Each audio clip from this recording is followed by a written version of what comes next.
Good morning, everybody. Good morning, good morning, good morning. Hello, hello, hello. Hello, hello, hello. Oh, I don't need this. So the reason we're not doing a premiere today is I'm posting the video of the panel, and that thing is over an hour long. So we won't be able to, they just wouldn't have time. So that's going to post after. But hello, hey Maureen, hey Carla, hey Rachel.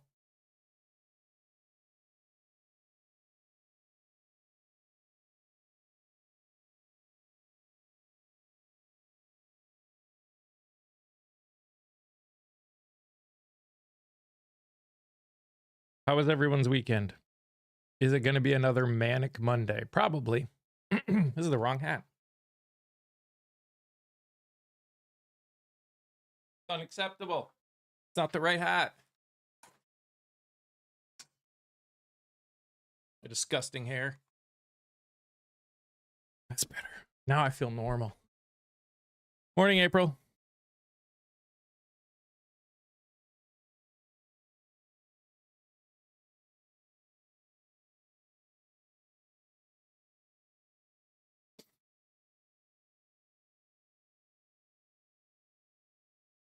How was everybody's weekend? Am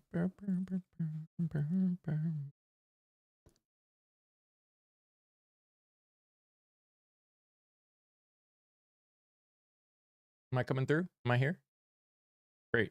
I went to see my Brewers play the Nationals and got a Grogu bobblehead for Star Wars Day. Heck yeah. Oh, yeah, that's right. Happy Star Wars Day. Oh, man.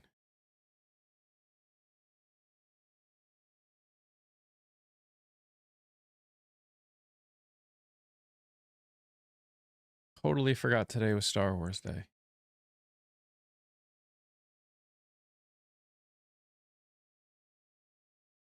Morning, Aaron.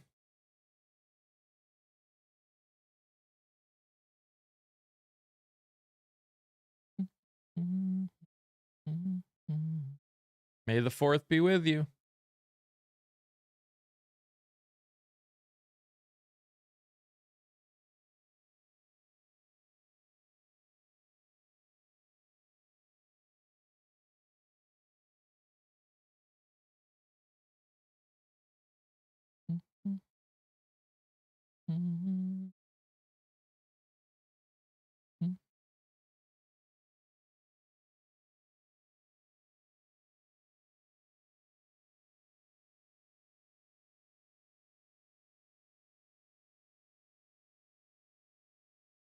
How was my weekend? It was good. It was busy. It was very busy. Had a show on Friday night and Saturday day. And then I had church on Sunday. And then I passed out. Shall we discuss how we're currently living under the regime of the Empire? It is very much. I just saw a 60 Minutes thing. Morning, Linda. About this young men's white supremacist group. They don't call themselves that, but that's what they are. That's like across the nation. It's like, it's frightening. Show went really well. Morning, Summer. The show went really well. Kids did great. And how like they specifically are pro-fascism. Like specifically pro-fascism.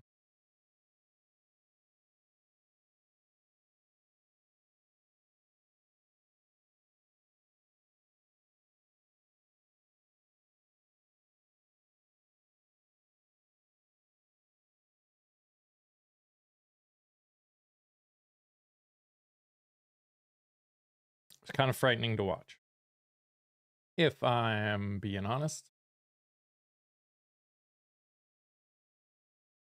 Got up to 70 degrees here yesterday. I didn't know what to do with myself. Heck yeah. Heck yeah. No, not scary at all. And the really frightening thing is the people running it are smart. So they're like, when there are floods and things like that, they're going as this group, I forget what they call themselves, specifically to basically try and make the idea of a fascist group not seem frightening. Morning, Jen. Which is even more frightening.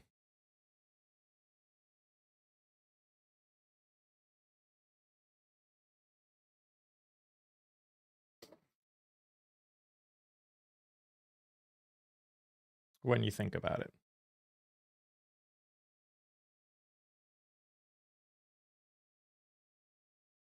I also had a critical piece of my streaming gear break, and now I'm rethinking the whole dang setup.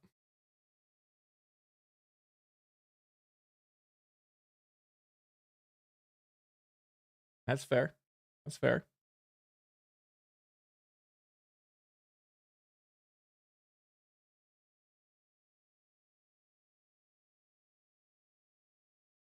Morning, AJ.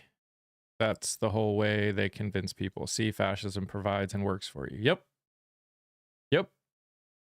That's how they get them all. That's how they get every group. How they get every group. Yep. 100%. I'm also a tightwad, so I don't like spending money. Also fair, though. It's understandable. It is very understandable. I also did like pretty much no social media over the weekend, which is probably bad, especially since I usually try and post something on like TikTok or something before I go live there because it helps push the live, but it's fine.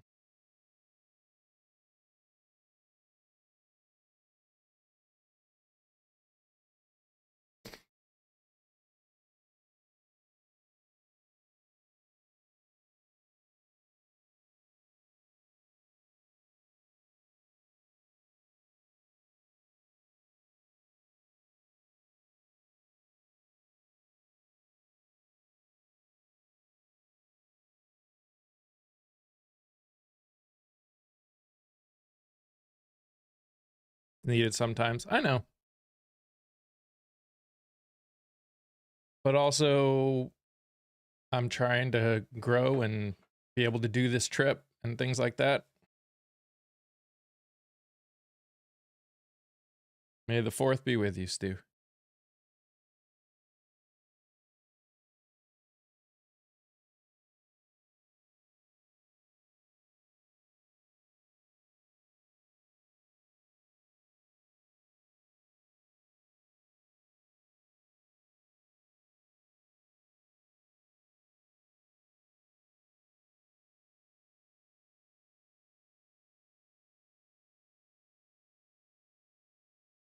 And you can tell people are tired and everything. I mean, just look at right now. Usually by this point we've got a lot more people watching. But we don't today. Did my thing not post that we went live? Of course my thing didn't post that we went live.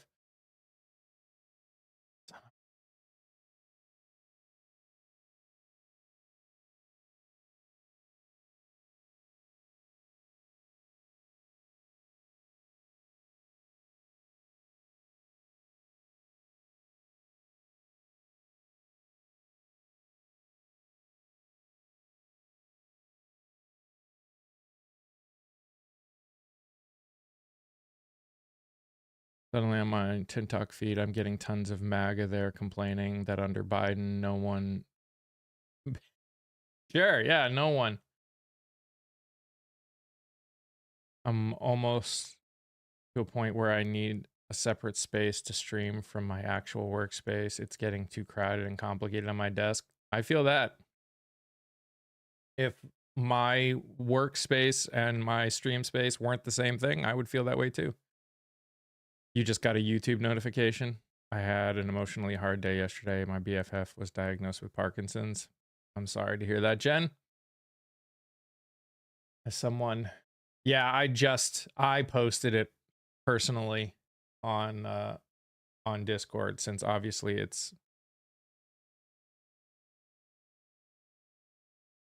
that's all MAGA has. Yep.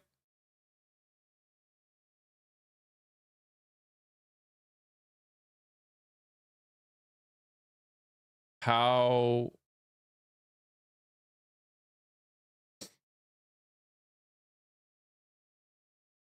the nice thing about Parkinson's is they've got a lot of they have been getting a lot of new treatments for it. So hopefully it won't hopefully it will go pretty well. As well as anything like this goes. You know, as someone who is dealing with it. So yeah, I feel you.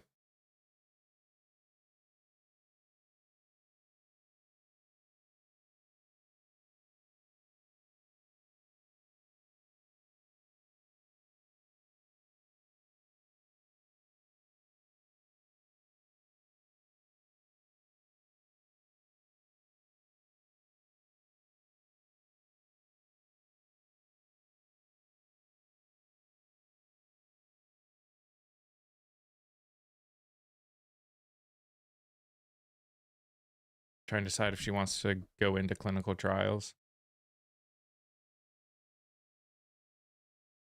That's fair.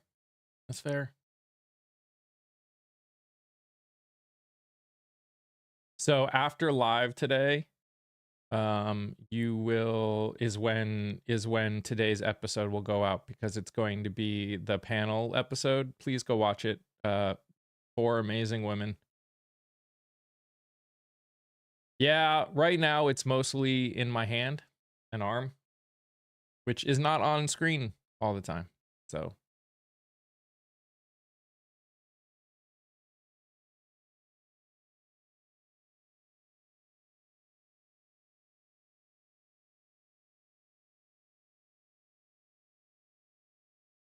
yes, Michael J. Fox Foundation did a lot to help, for sure. Yep.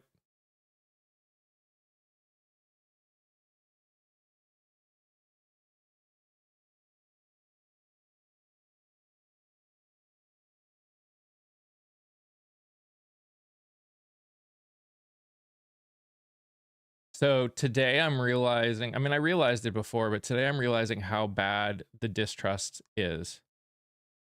So I don't know if you saw the news, but you know, Iran reported that they had hit um US like military vessels, and the US said they haven't. And I'm sitting here listening to both of them and saying, I don't believe either of them. So how frustrating is this, that we're in a situation where no, like, you just don't trust anybody.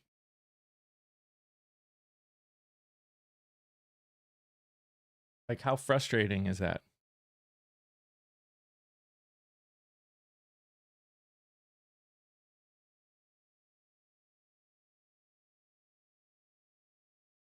Yeah.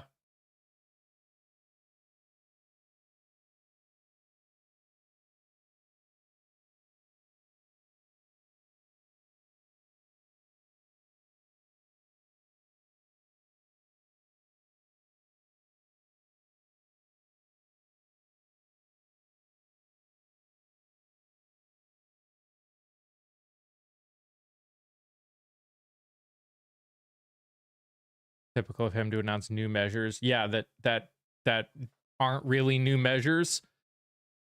Unless things have changed. The last that I heard, what he tried to make seem like ships would be escorted by US vessels is not that. Which is probably why oil is still going up.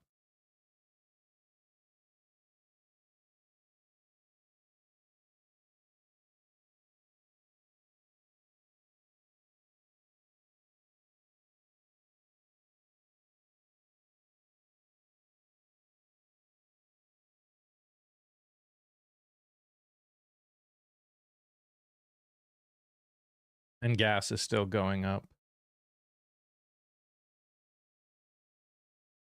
I'm assuming the stocks probably went up too because they just, all they do is, no, they went down a little bit, barely going down, but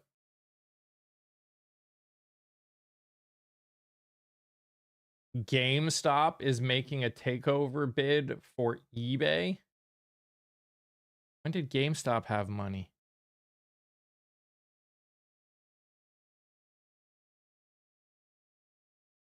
Didn't GameStop like file for bankruptcy recently?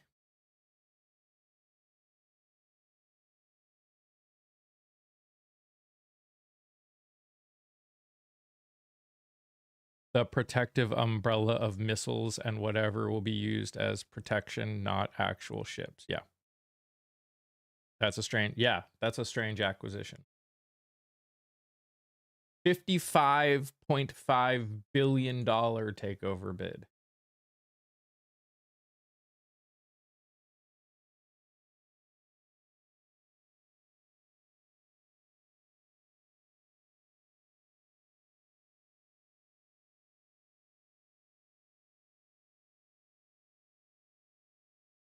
With a B.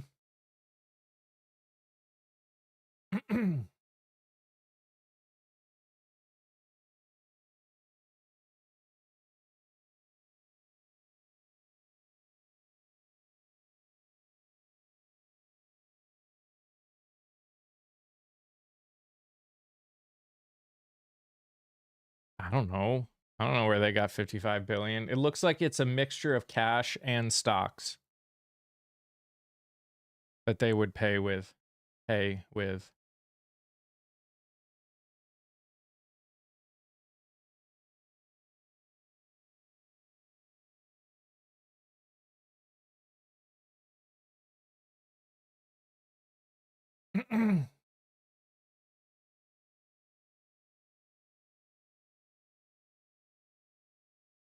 Frustrated that when tariffs were found illegal, we haven't seen any price drops. I mean, that's not a surprise.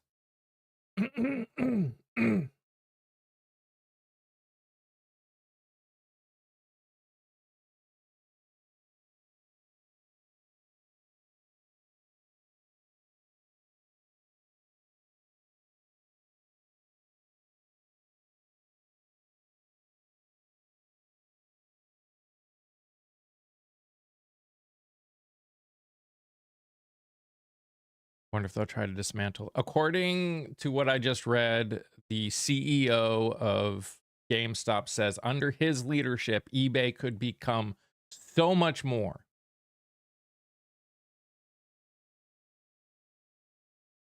I mean, you're going to see them drop prices some because with, well, no, you're not anymore.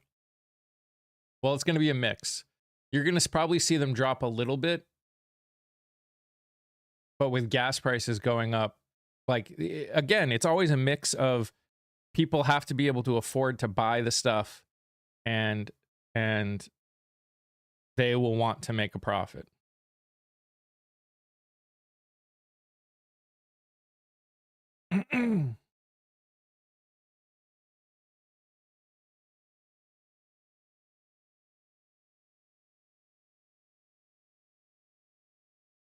No matter what this administration wants to think, people aren't buying more stuff.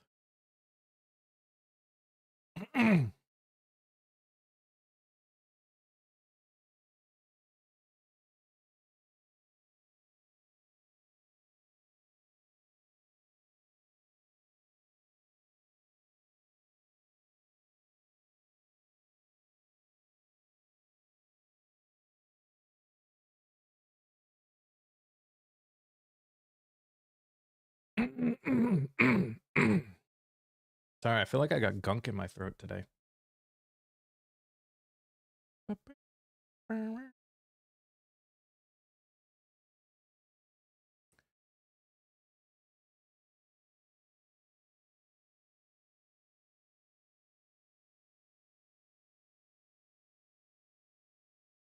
What's up, Scott?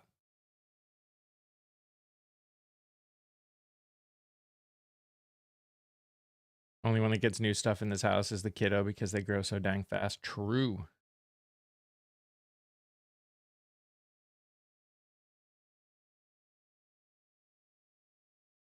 Yes, shrinkflation is a thing.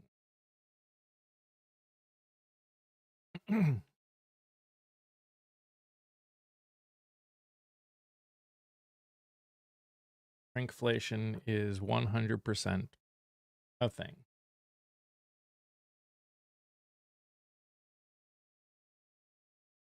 Need kafifi. That's fair. Good morning, Silver.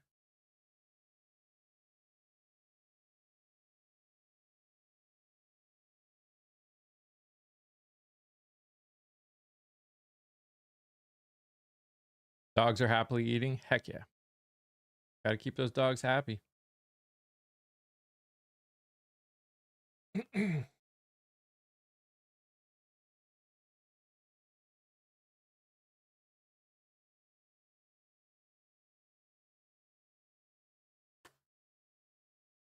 We're not cooked. We are at this point overdone. Yeah, yeah. What's up, Shug? How you doing, buddy?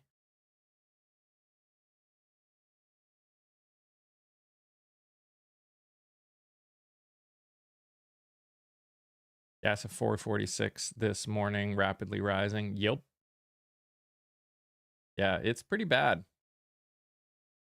And even as oil prices may go down, the price of gas won't, from my understanding from people that have talked, at least not for a while. Because our storage supply is being diminished so quickly.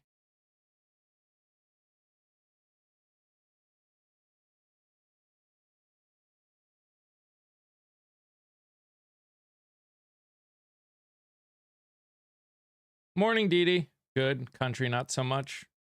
As usual. As per usual. We were steak, we'd be the worst way to prepare it. Well done. Plus 20 extra minutes on the heat.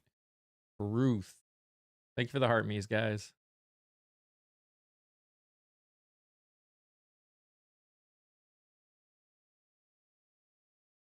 Happy Star Wars Day, too.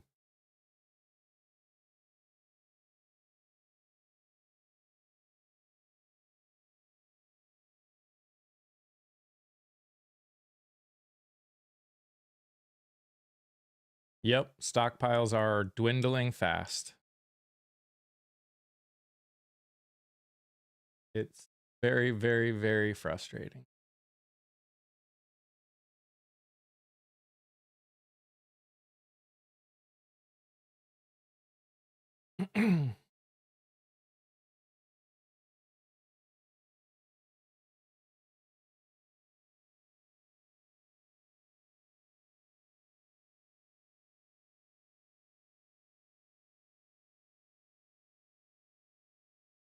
I missed it. What's frustrating? Gas prices going up. Hey, Ambrosia. And with stockpiles going down, they're going to go up even faster. The situation. Which situation are you talking about? There's a lot of situations going on right now.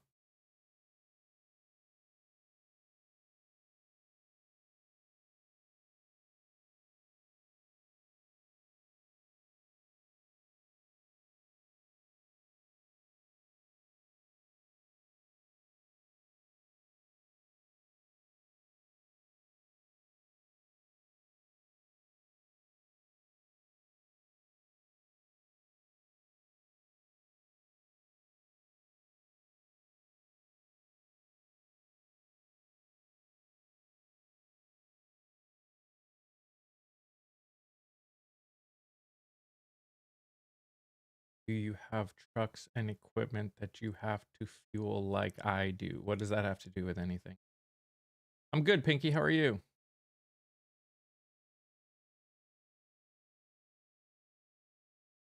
There are a lot of things happening right now that aren't very good. The barrel did not come back down. Those are futures. Physical is gone up.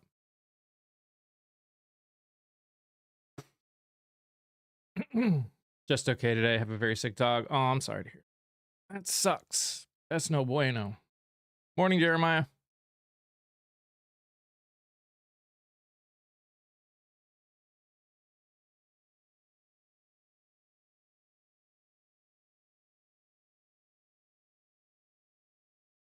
But yeah, no, barrel's still very high. Physical barrel is really high.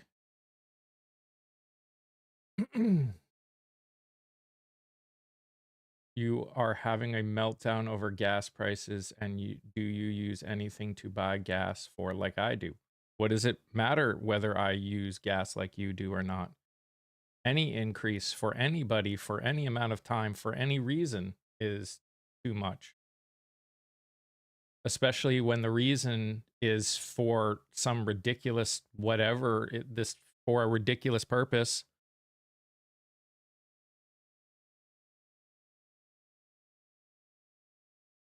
Morning, OC. I have not heard anything from Emperor Palpatine either, Carly.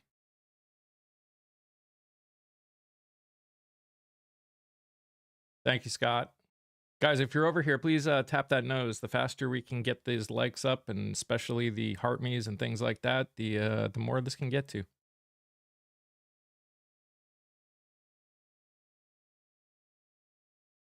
Good morning, JLC. Morning, Frodo.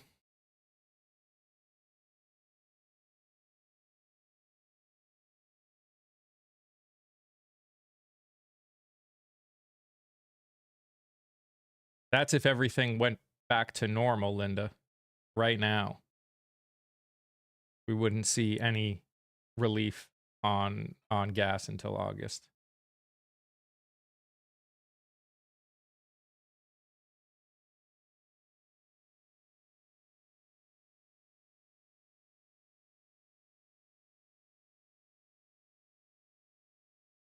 Palpitate. Oh, sorry, palpitate. I misread, Carly.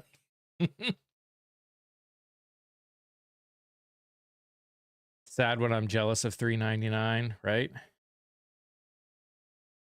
Well, it is Star Wars Day, so Palpatine sounds more correct.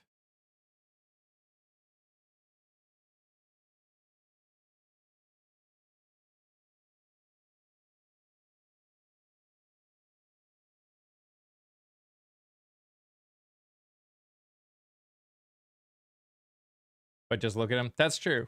You're right. No, I got you. Pumpkin spice Palpatine. Yep, you could say that. Yep.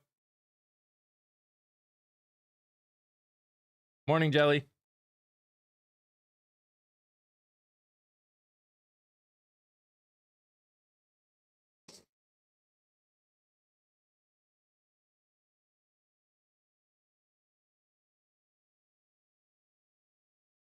Says high gas prices will extend into next year, even in the best case scenario. Yes. I mean, every day it stays what it is over there. It adds to the time that it gets worse, because it starts pulling from our stockpile, and our stockpile keeps getting lower and lower and lower and lower and lower.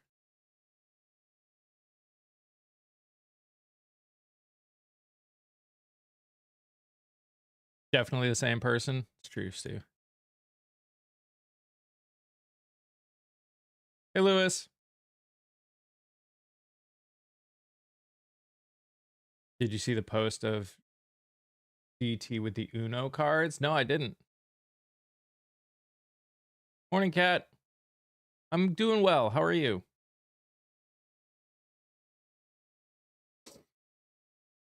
You know, other than the fact that we're sitting here other than the fact that we're sitting with the realization that we trust our own government about as much as we trust the government in Iran. I realized that, like, I kind of realized it before, but I was thinking about it today. Like, We I like mango Mussolini for the big tiny man usually, but what's Star Wars equivalent? Uh, pumpkin spice Palpatine. You all vote year after year. What?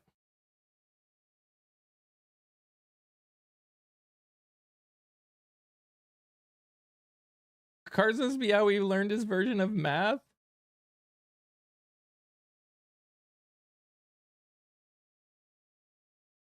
Darth Trader. There you go.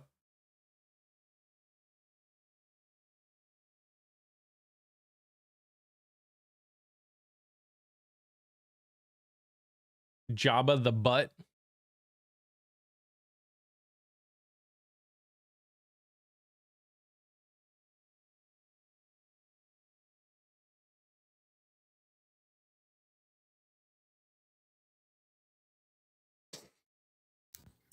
What's up, buddy?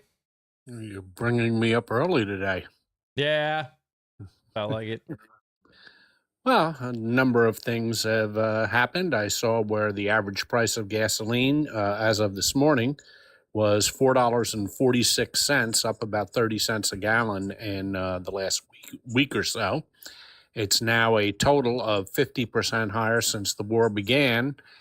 Diesel is at 564, and that's a number we should keep our eye on because all our goods, 80% of the goods that Americans eat or shop with or have delivered to their home, it's transported by diesel. So that is very, very important. And oil prices apparently are rising on the international markets today because they didn't fall for Trump's Sunday night follies when he always says something on a Sunday to try and manipulate the markets. This time it didn't work. Yep. Well, because he he he tried to manipulate it by saying something in a way that people would assume meant one thing but actually meant something else. So he tried to make it seem as though we were going to be using American ships to help protect tankers and other ships as they went through. That is not what's happening. Well, we don't have enough Navy to do that. The average daily commerce through, pre-war through the Straits of Hormuz is anywhere between 140 and 150 ships a day. We can't possibly protect that many ships, nor do we have the firepower to do that in there. So it's a bluff, and it didn't work. Iran basically laughed at him and said, "Go ahead and try." It's this whole thing is just, I mean, I watched the keg's breath in front of the House and the Senate, and that was smarter than you, Leo. All of us here, smarter than you.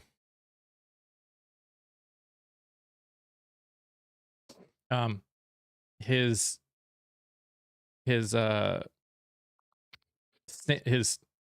sitting before both of them, and it was disgusting. It was just disgusting. It was completely pointless. I've never seen such incompetence stand before a group of people than Keg's breath did. It was ridiculous. He didn't answer anything. I've never seen, like,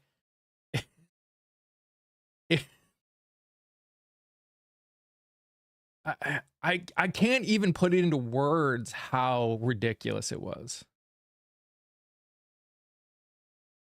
They're so confidently wrong. That's the part that gets me. They're just so wrong. Yeah, and every time I see them, and when I say them, it's literally the entire cabinet. Rubio's been on radio silence lately. I wonder why. But it's been the entire cabinet making fools of themselves no matter what they're talking about. And it just, you know, we have a constitution, and the Senate advises and consents to put these people in power. And these senators aren't stupid. They knew that each and every one of them, whether it be Kristi Noem or Pam Bondi or Hegseth, yeah, I was thinking of the gag name for him, Hegseth, or McMahon over at the Department of Education, who calls AI A1. They knew each and every one of these people were incompetent. They knew that. They knew that, and they voted for it anyway. And the results, well, they're now plain to see. Yeah. The results are plain to see. And I know we can't talk anymore, and I don't care, but I want to make this clear. Voting for any office, whether local, state, or federal, is not a sport. Okay? It's not a sport. You don't win or lose. This is the person who wins is supposed to still represent everybody and should still be held accountable by everybody. Just because you vote for them doesn't mean that you should give them carte blanche to do whatever they want. It doesn't matter who is in charge. God knows we had plenty of bad things to say about Biden when he screwed up. As a matter of fact, we still talk about it. We don't give him any pass because he was a Democrat.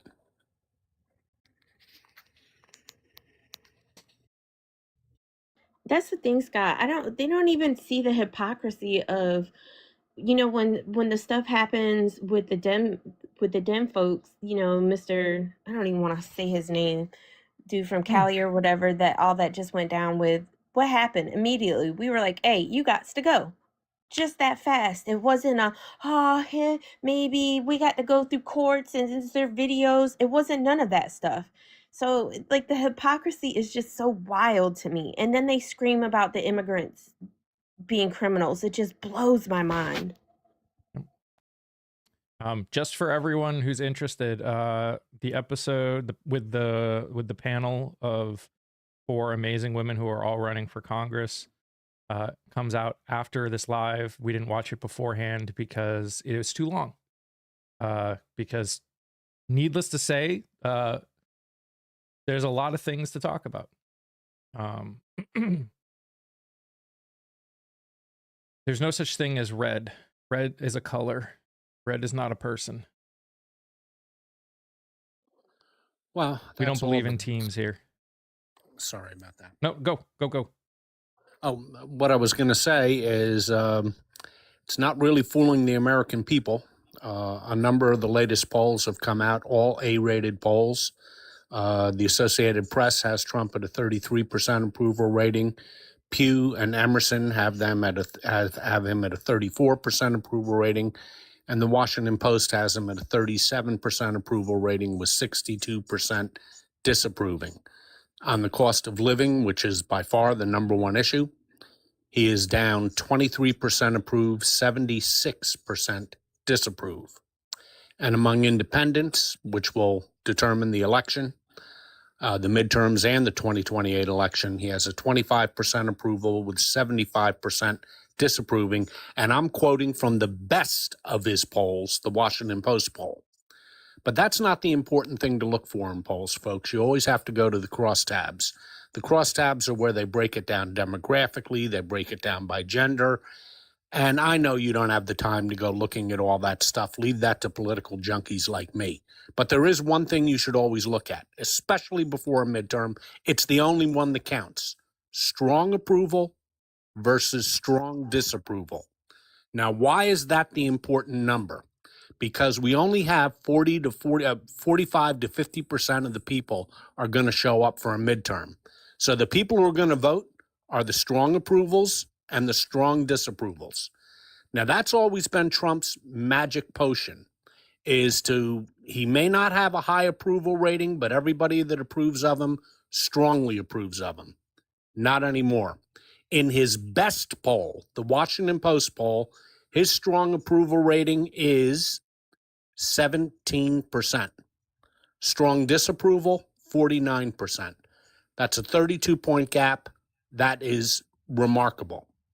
But what about Republicans? You'll see the headline number, which is why I tell you to go into the crosstabs, that say Republicans are 85% approval rating. Yes, they are. But only 45% strong approval. Those people ain't going to be voting. Those people will not vote. The people who are mildly approving of him will not vote. And the Democrats the Democrats obviously don't approve of Trump by 95%, with 88% of them strongly disapproving. They're going to be the ones who vote. I know they can't talk, but we lost the second we started this war in Iran. We lost the second we started it. I'd say we lost on a certain day. I won't mention when in certain month in 2024. Well, yeah, right. No, we did. There was no way for us to do what this administration said we were going to do, especially the way they were going to do it. But there was no way. All we did was waste money and lives. And just keep in mind, they wouldn't be attacking voting stuff every which way if it wasn't that important. The gaslighting is so real. You're not wrong on that one. Something that I talk about a lot with a lot of people is you have to understand, for the last 30 years, the same 30% of Americans have gone out and voted. They will be the same 30% that goes out and vote for the next 20 years. Why? Because they are the boomers. They are the ones who are now in their 60s and 70s.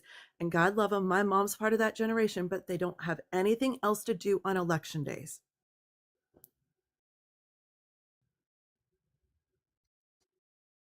Yep. How are the Well, Southern... that's damning with faint praise if I ever heard it. Yeah. How are Southern states redistricting push going to impact the midterms? We'll find out. Here's the thing. A lot of the guesses, a lot of the inferences that we all are making on what will happen in the midterms is based on a lot of assumptions that I truly believe that 6 more months of this administration will destroy. I think you're going to see a lot of people, as Scott said, that normally might come out and vote, not come out and vote, or are just so done with the Republican Party. Voter ID is common sense and fair. What are we're not talking about voter ID. The voter ID bill as currently presented isn't a voter ID bill. It's more of a voter suppression bill, and you should know that before you make comments like that. He can sign on a piece of paper to drop gas prices, but he won't. No, he can't, actually. The only thing that he could do would be to drop the federal tax, which would mean no money for highways and bridge repair. And the federal tax is only 18 cents a gallon. That's the best that the government can do. That's the best. And that would be an insane move because we already have a lot of problems with roads and bridges, and the Highway Trust Fund is funded through the gasoline tax. And again, you're only talking 18 cents a gallon.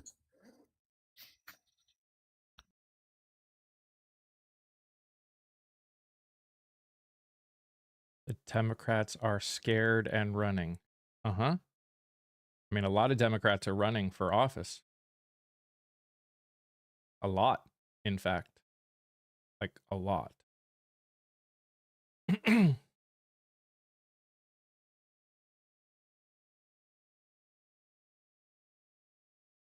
It's the government just in general. There's no such thing as the government in general. There are 3 different governments that we all deal with all the time, and they are all separate. And one can't in general force the hand of the other per the Constitution.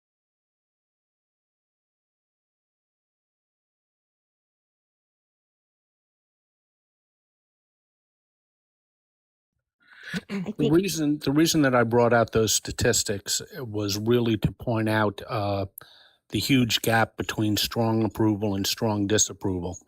Now, I want to repeat, we're talking about turnout that Mike was just talking about. The only people, unfortunately, in this country, we're only going to get a 45 to 50% turnout for the midterms. I wish it was more, but that's what we're going to get. Sorry about that. So it's really, really important to see just how unenthusiastic even Trump supporters and independent voters are about Donald Trump. That means that the independents who voted for him in 2024, and he got a very slight majority of them, and he's down to 25% with them, they're not going to be voting for him. And a lot of them aren't going to vote at all.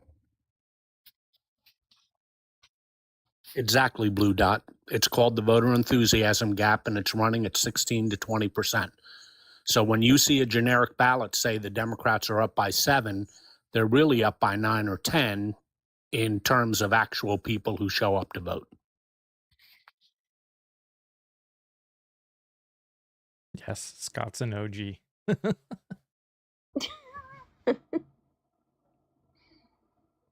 And you know, Scott, I often hear your voice in my head when I see some of these different things we talked about, especially like when I would have heard about them a few years ago, I wouldn't have understood them so much. Like when I see stuff talking about points, and I'm like, oh yeah, I remember Scott said such, and I actually understand what I'm hearing and seeing and what they're talking about and how much it means. So I thank you for that, Scott. You're more than welcome. But if you're hearing my voice all the time in your head, there is help for that. I just try to remember, what you've said, I remember what you say too. and I know what you that's mean. how my little spicy brain remembers. So you're definitely out there putting in the work. Oh, well, for me, reading polling data and seeing how the Senate races are going, because the Democrats are going to win. I don't give a fuck how many Supreme Court rulings they have. The Democrats are going to take the House. The Senate is the interesting thing, and the overall polling data is, I've never seen his support collapse this much. And some of it is Republican. Oh, he has 85% approval rating among Republicans. That's not good for Donald Trump, especially when only, 45% of Republicans strongly approve of him. Only 45? That guy's never been below 80% strong approval among Republicans.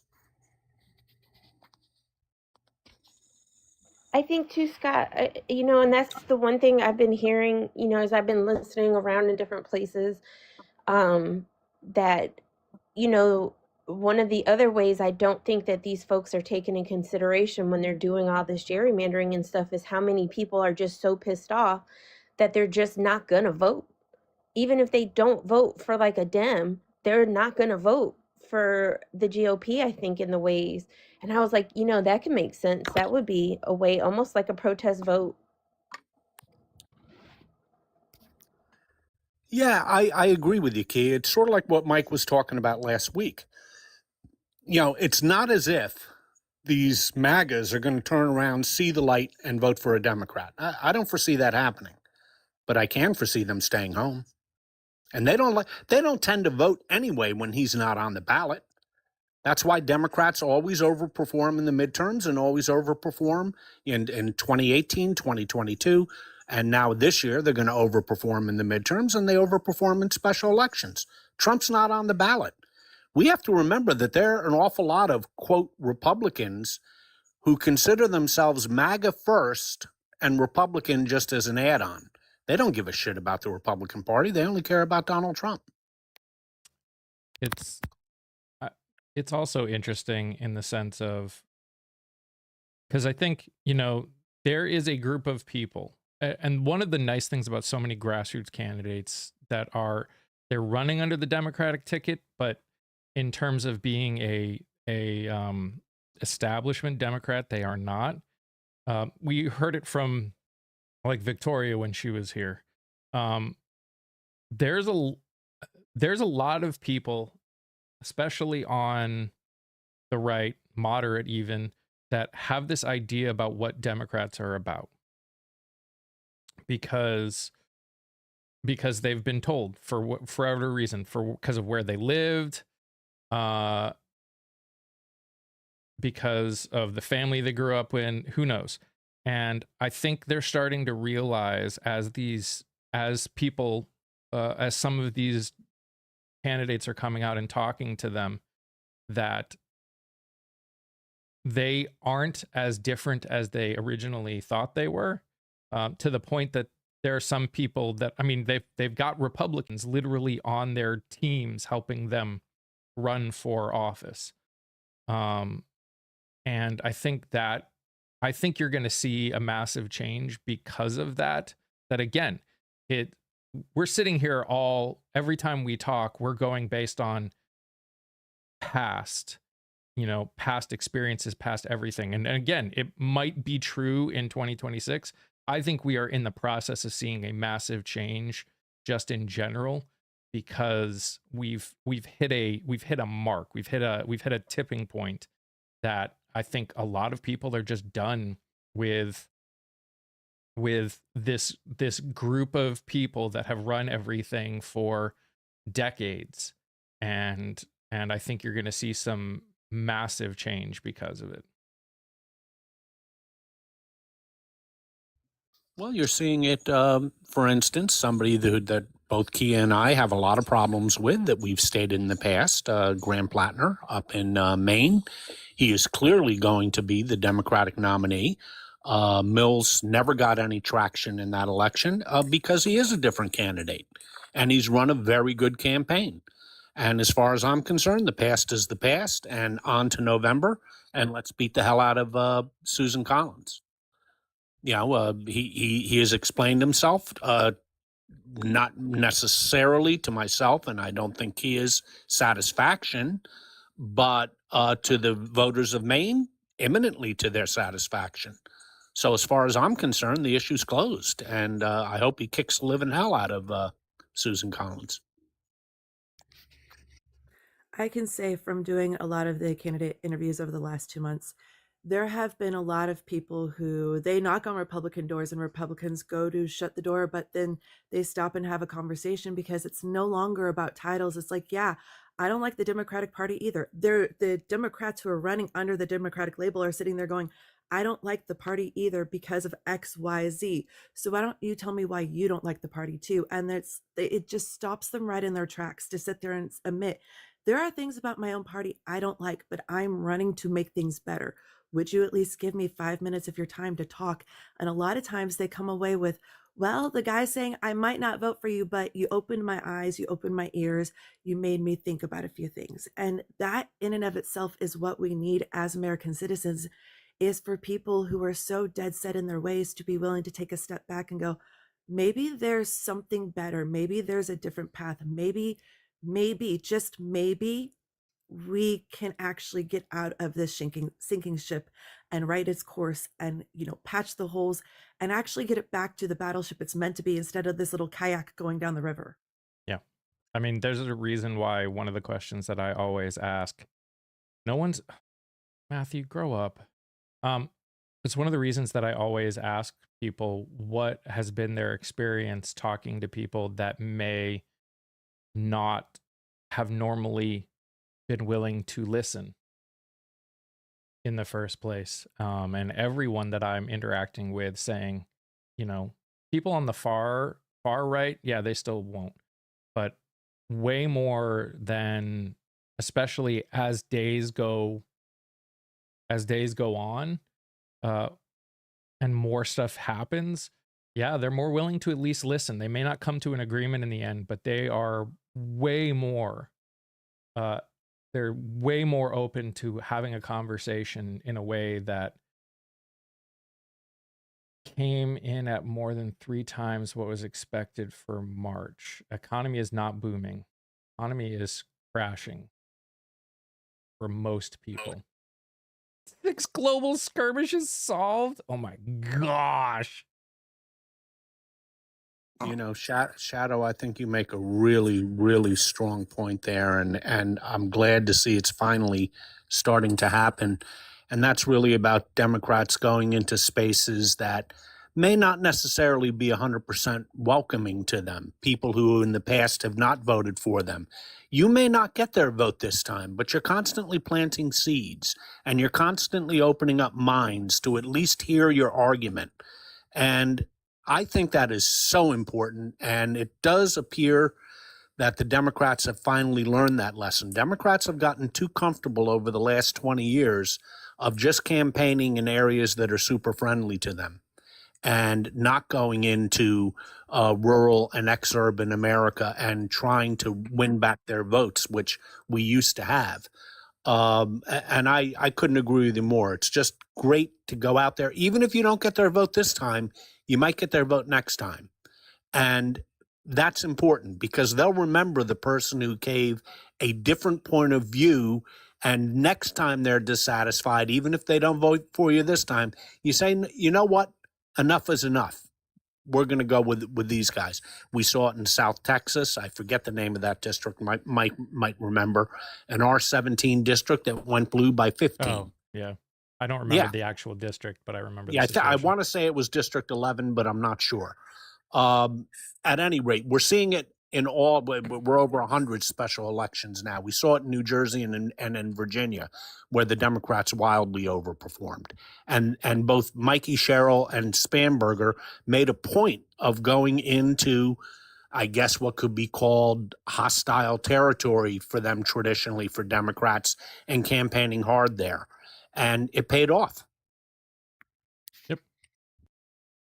I mean, and then you've got look at what's happening in Florida, which is again, it's so I think I mentioned it on Friday. So last Thursday I posted the video where I interviewed Bernard Taylor, who's running the 21st district of Florida. He is currently in a +7R district. If the gerrymandering that they want to do happens, he goes down to a +5R district. There are a lot of very upset people in Florida. Now, again, will they all vote? Will they all vote blue? I don't know. All I know is Florida is crashing and burning right now. In terms of the average person, they've got one choice for insurance and it's through the roof. They're like, it's just really bad. I mean, yeah, as Shadow was just about to talk about, the district in Mar-a-Lago that flipped, like Trump's own district flipped. What was it? A mayor in Miami was like a 90-point flip. Like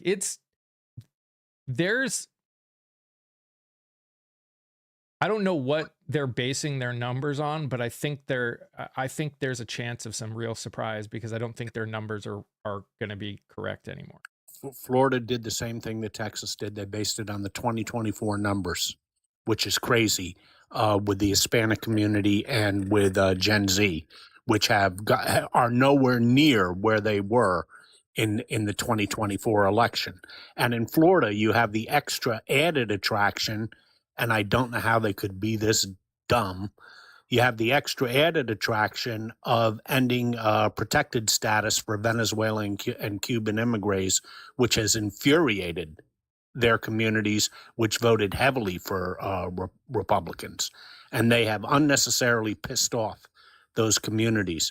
And you're quite right. I'm beginning to wonder if this Florida gerrymander is going to end up being like the Texas gerrymander, which will be a dummy mander. They're watering down their good districts so much to steal these 4 seats that they may end up getting bounced in a few seats that they thought were safe. On the note of Florida, I do actually have Robert People on at 3 p.m. today. He's running in District 15. Yep. Yeah, he's a good dude. I'm You know, excited. oh, I'm sorry. Go ahead, Shadow. Oh, no, I was just saying I'm excited for it.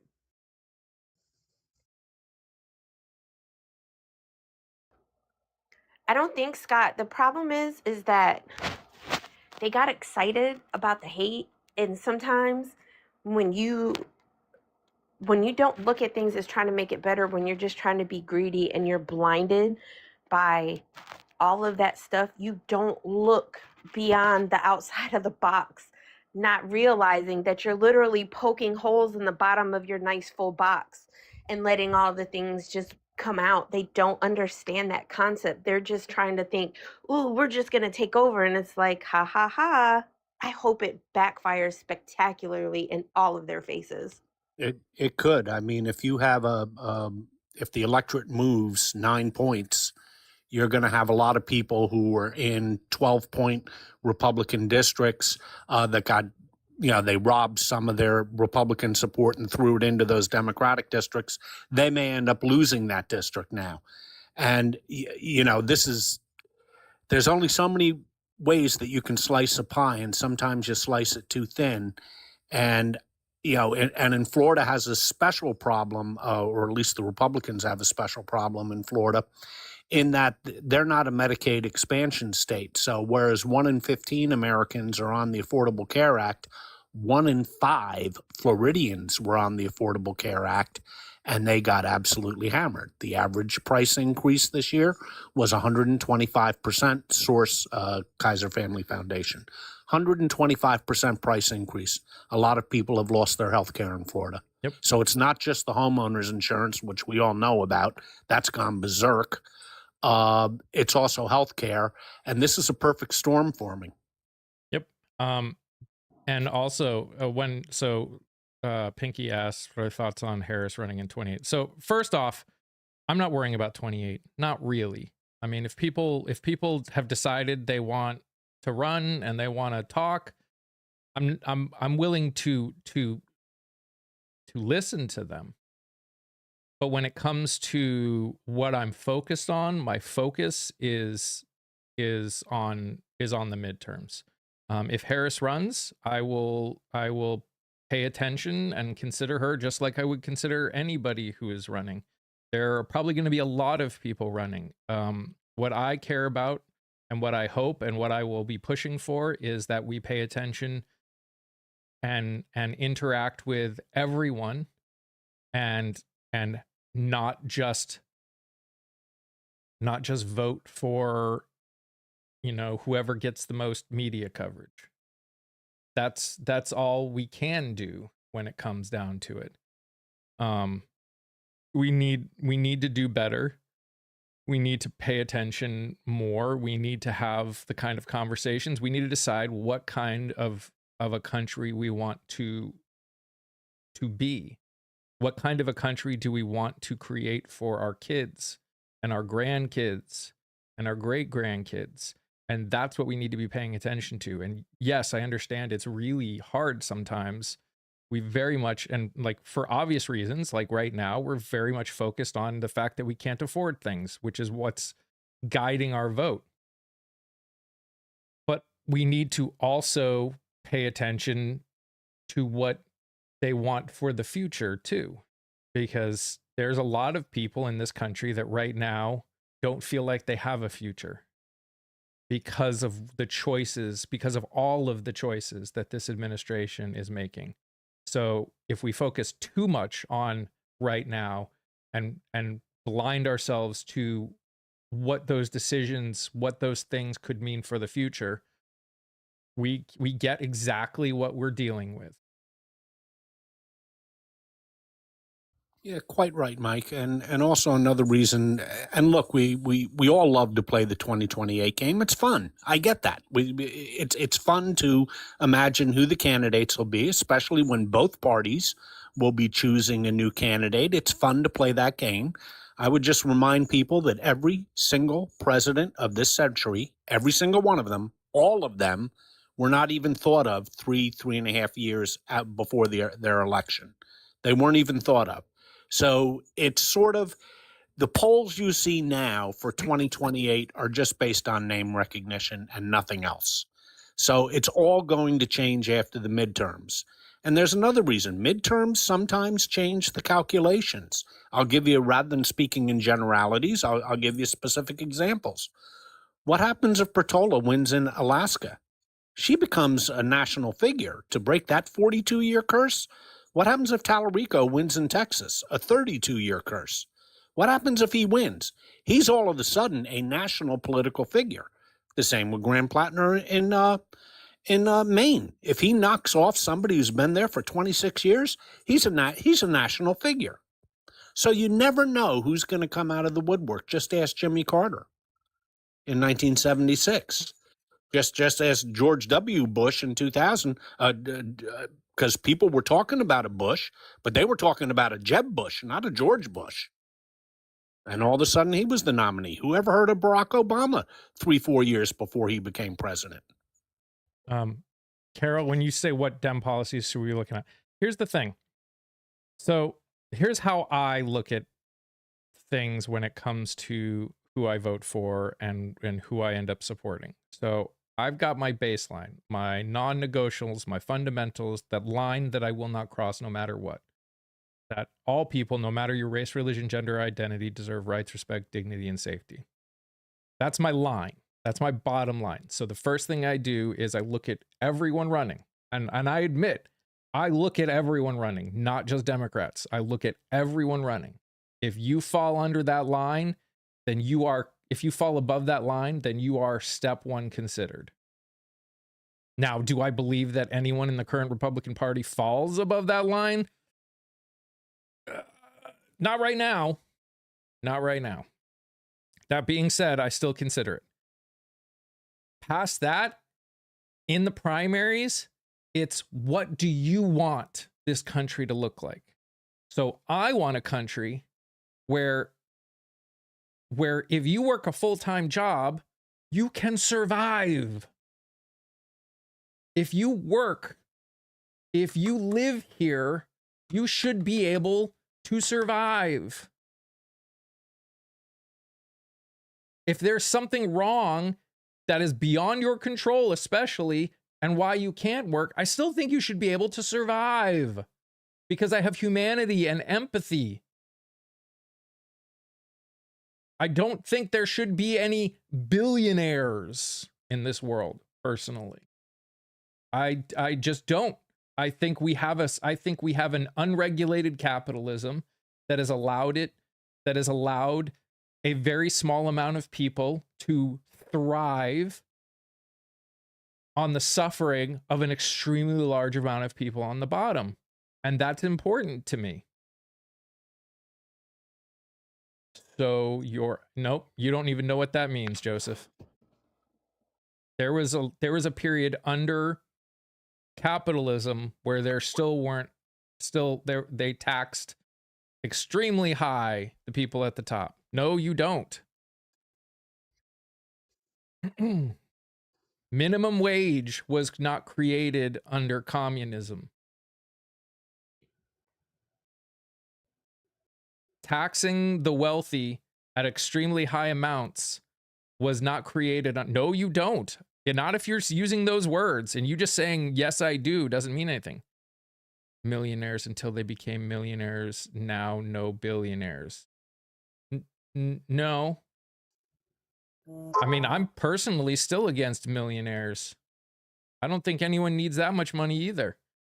But we also live in a society that we'd have to make a lot of changes to get down to that point. We can't just, we've got houses that cost, we've got areas of the country where it costs a lot to live. I'll say not no millionaires, no multi-millionaires. Sure.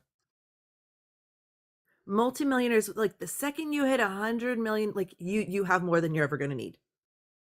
If again, we have a progressive tax.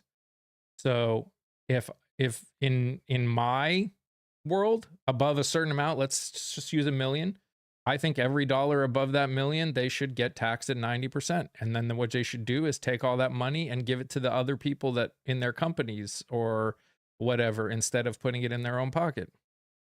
They worked for it. They didn't work for it. They didn't work for it. What are you talking about? No one worked on. Focus on what you can change. I am focusing on what I can change. No one has ever done the amount of work necessary to earn $1 billion. Ever. No one has ever done the amount of work to earn tens of millions of dollars, probably. If we're willing to be honest with ourselves. Look at the governor of Illinois. J.D. Pritzker he's talking about. I know who he's talking about. And I'd say I don't see, this is where me and my brother differ again. I don't ever look at Republican candidates. Not ever. No.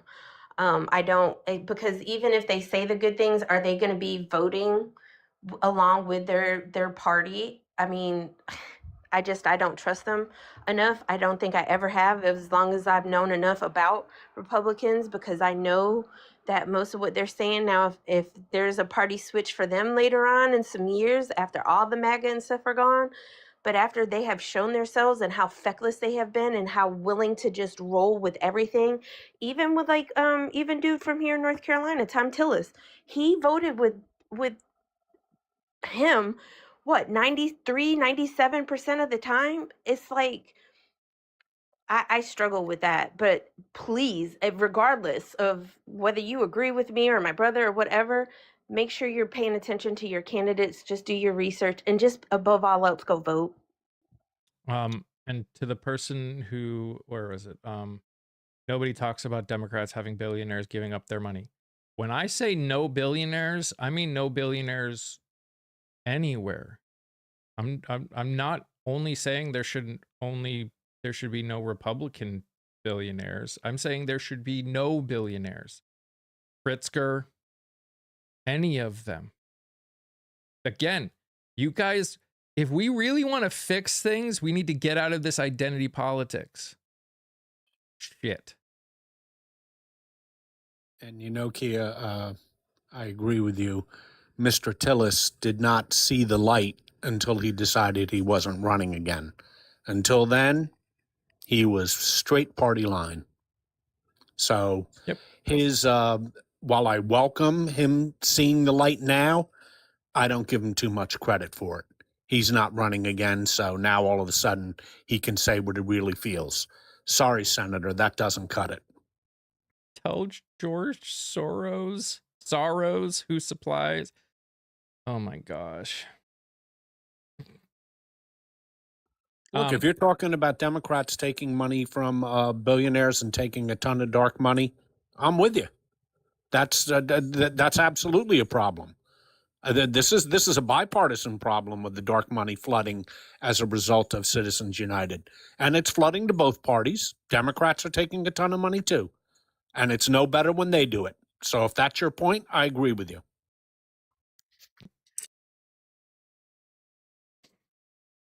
Yeah, the money just needs to go. I agree, Scott. It doesn't matter what side or the other. We got to get rid of that. Again, I'll say this because it sounds like we've got new people in here. If we want real change, we have to put people in office that want to make the change. We need to start holding our representatives accountable. We need to start paying attention to both state and federal, because some of the changes that we say we want, we need. If you're someone who doesn't like the two-party system and thinks there should be more choices, we need to get the only way that can happen is if we have people in office, both federal and 3/4 of the states, that are willing to do something about that. If we truly want to get money out of politics because of what the Supreme Court decided, if we want to truly get rid of Citizens United, it's going to have to happen probably through the Constitution. We may be able to make some small changes here and there that can do some stuff, but if we really want to get rid of it, it's gonna have to go into the Constitution. Yeah, AJ says, I heard there are 200 Democrats calling for restrictions on campaign funding. And they have passed laws restricting campaign funding, and they've been thrown out. Citizens United ended that. So the Democrats could get the trifecta, they could pass the law, and the Supreme Court throw it right out. That's the problem. You would probably have to change the Constitution or change the Supreme Court in order to make that stick.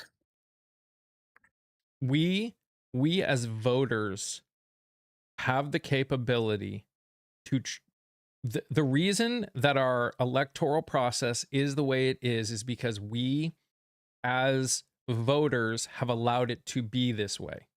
What do I mean? The reason money speaks is because we as bye, Roll Tide girl.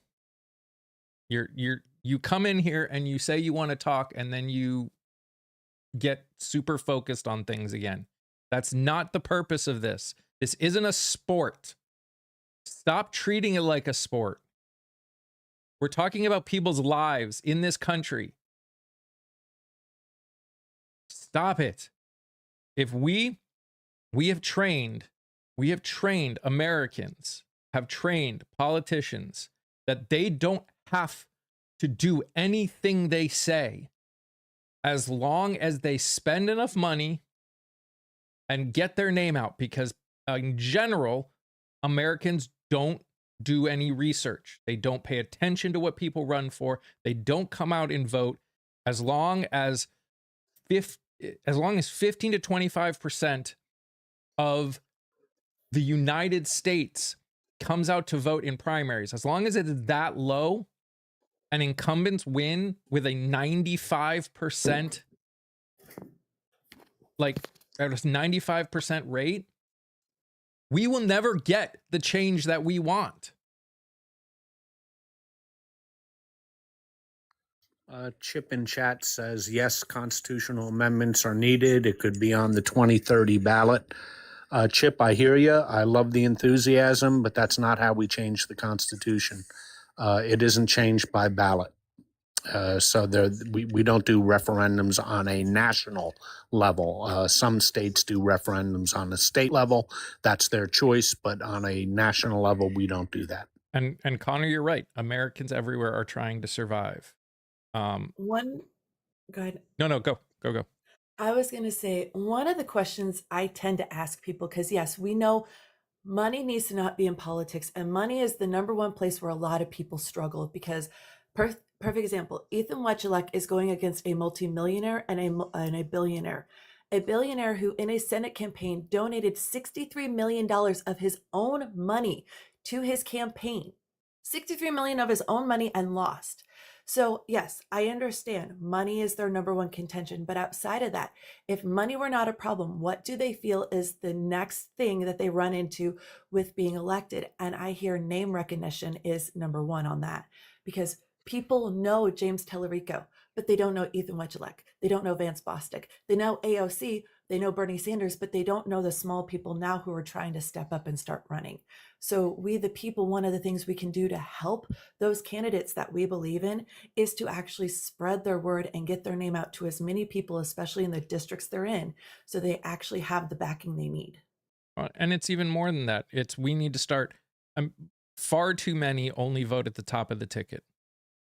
So they vote for the person that's on there as an incumbent, or they vote for the president only, or they only vote for the federal positions. I guarantee, maybe not in this group of people right here, but if we're talking countrywide, I'd be surprised if 25% of the country knows who their state reps are. And I think 25 would probably be a high number. I'll be the first to admit, until a few weeks ago, I had no freaking clue.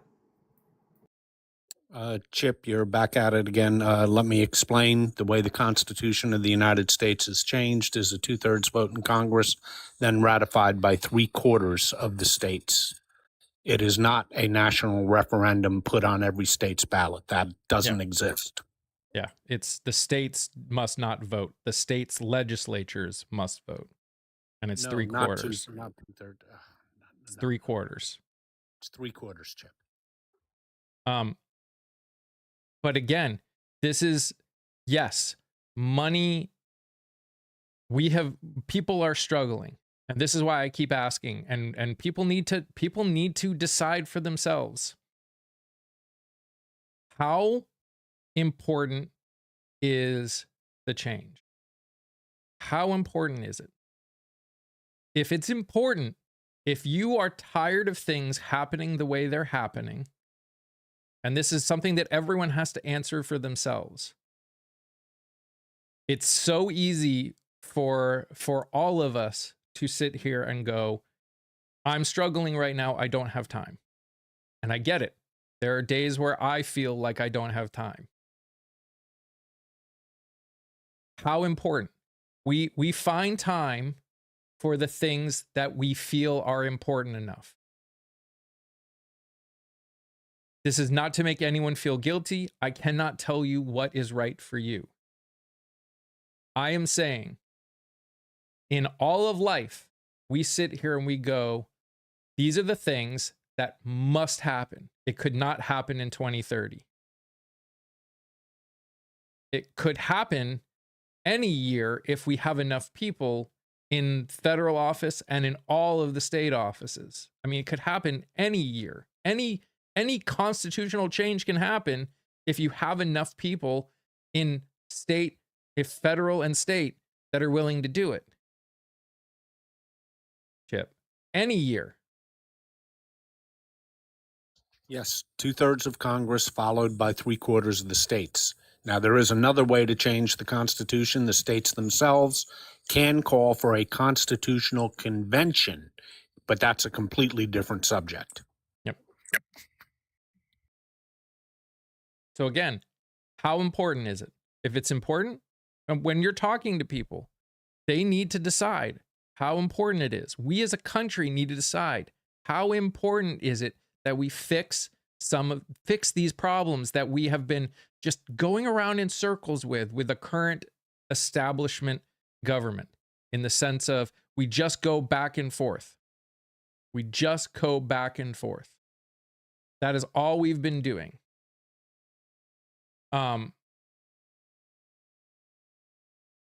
If we want to actually fix it, we need to stop with the back and forth, and we need to do the work that needs to happen, that we haven't been doing, which is voting in primaries, actually researching the people, actually having conversations with people about what kind of a country, what kind of a society do we want.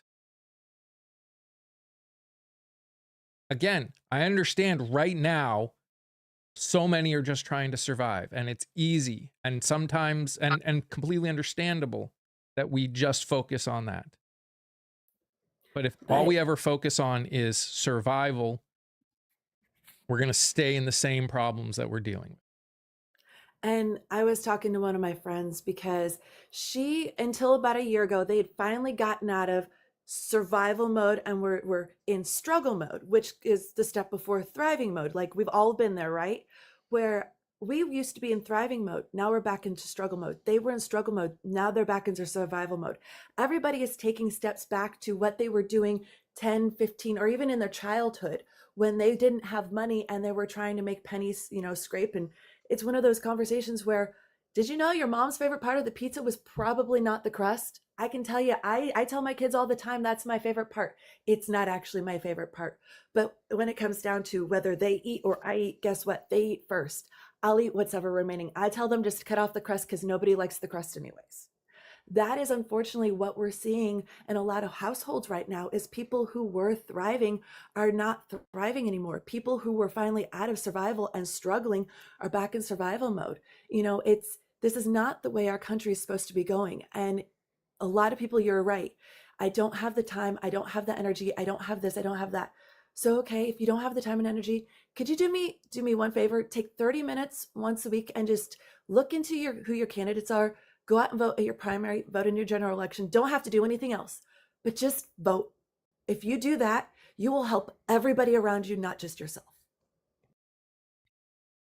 Well said. And we're talking about what you're referring to, obviously, is the diminution of among other things, among tariffs, among inflation, but also the diminution of the social safety net with the changes to SNAP and the Affordable Care Act, with the big one still to come.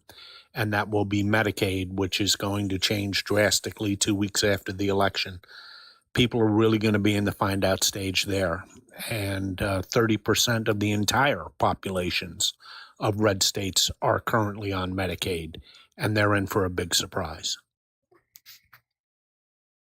Yep. And that's why I say, yes, we need to fight gerrymandering no matter what. And we need to keep doing it, and we need to keep calling it out, and we need to keep pushing for a kind of reform. That's just why I say we need to stop any gerrymandering on any side. Political gerrymandering is no more acceptable than ethnic gerrymandering. What we need to do is give people real representation again. We need to double the representation. Like, we need to cut people's districts in half, because 700, 800,000 people, 1 million people is too many people to truly be able to speak for, because you're going to have different kinds of people. You need rural people, someone who understands rural to represent rural. You need someone who understands city to represent city. We need, that's how. We had the chance, Mike. Oh, we had the chance in 2019, the case of Ruco v. Common Cause. I honestly thought the Supreme Court was going to ban gerrymandering, and in fact, they went the complete opposite way. They punted and said the states can do whatever the hell they want. Mm-hmm. Hey, good morning, everyone. Good morning, Shid. Hey, I just wanted to make a quick point to what Shadow was saying. For those of you like, man, I don't really have the time for this or for that. If you think you don't have the time now, look at the way that things are going. How much time do you think you have when they push the agendas further than what they have already? If you don't think you have time now, you're really not going to have time if you don't make some time to get yourself to these polls and help get this puppy figured out. Yep. Connor brings up a good point in chat that Congress could pass a anti-gerrymandering bill, and you're quite right. They could. Is the political will there? Here's the problem with it. Every single one, or excuse me, I shouldn't say every single one, the vast majority, over 90% of Congress gets reelected because of gerrymandering. So you would be asking both Democrats and Republicans in the House of Representatives, because gerrymandering doesn't affect the Senate in any way, you would be asking them to vote against their own electoral interests. I would hope that they would be Americans enough to do that, but I'm not holding my breath. But here's the thing, and this is why paying attention when the time comes is important. I have interviewed over 100 people. Every single one of them is for a law banning gerrymandering. Every single one of them. We need candidates who run on these issues. We do. Yes. We do. That's the point. We've got tons of them. Are people willing to pay attention? Unfortunately, a lot of those candidates didn't get through in places like North Carolina and Illinois, because again, we don't pay attention. I can't see them in Georgia. There are a lot. There's a lot in Georgia, state and federal. I've interviewed them. You can This go to goes the back to tube. the name recognition thing. Yeah, you can go to his tube of view and you can watch them. It tells you what states they represent. But you can go there and watch it, and that's part of the problem, the fact that you don't see them. But you have to actually, because if they don't have all this money behind them, they're not going to have the money to put the signs out and put the big billboards up on the highway and to do the commercials that you see once an hour. They're not going to have that. They're going to have people like Mike who are trying to take the time and interview them, people who have them on their podcast or on their lives or what have you. Like that's part of the problem. That's why it's so insanely important to, when you are watching, when you know someone who's got a podcast who puts these kind of people up, that you watch it and you interact with it and you share it, and then when you find those candidates, share them. It's you look at every abnormal victory that we have had this year. It has not been because they spent so much more money. It's because they had social media help them. Look at not just people like Mamdani, but look at Hungary. On that note, I'll plug myself because I do political candidate interviews. Please, please, please come follow me. If you're not able to catch the interview live, because we do them live on TikTok, so you actually get to have a conversation with the candidate real time, ask them questions, get them answers, like right then and right there. I post them unedited, authentic, unaltered on YouTube within 72 hours of the actual interview happening. Yep. There's a lot of us that are doing it. There are many of us that are doing it, and a lot of us are interacting with each other, trying to support each other, like Shadow and me, and you saw oh my gosh, names are hard. Had someone on Friday or last week, some point last week, and we're supporting each other as much as we can. There's a lot out. They need you. This is like the cheapest, easiest thing that you guys can do to help get increase in that name recognition for these people. And another thing that you can do if you want and are willing to, I'm actually trying to get out and interview some of these people live and in person. I'm doing a fundraiser to try and make that possible. If you're over on the tube, there's a link tagged over there, and if you're not, there's a link in the bio. If you're over here on TikTok, I'll get you plugged on my end for that too. I appreciate that. We have a lot. Here's the problem with when it comes to people on the more progressive side. I've said this before. When you've got a group of people that have no line that they won't cross, like we have on the right, it's easy for them to come together because it's all stuff they know. It's all that's the problem with conservative as an ideal, is they think conservative means that progress is bad, even though everything that they are enjoying, everything that they are experiencing, everything that they have is thanks to progress. Progressives tend to be much more broad in what we think should be done. And because there are so many ways we can go and there's so many things going on, we get very focused on one aspect of it. You can make 7 figures. You could, sure. I mean, I've said this before. If everyone who follows me on TikTok and the tube of you gave $5 to this campaign, I could do everything that I want to do and more. I have to tell people, FYI, I make zero money, zilch, doing these political candidate interviews. I'm lucky if I make $1.50 off of TikTok now, because I stopped doing my chill and vibe streams where I was making $30, $40 a week to do political candidate interviews. Yeah. And people are less likely to actually interact while I'm doing them. Mm-hmm.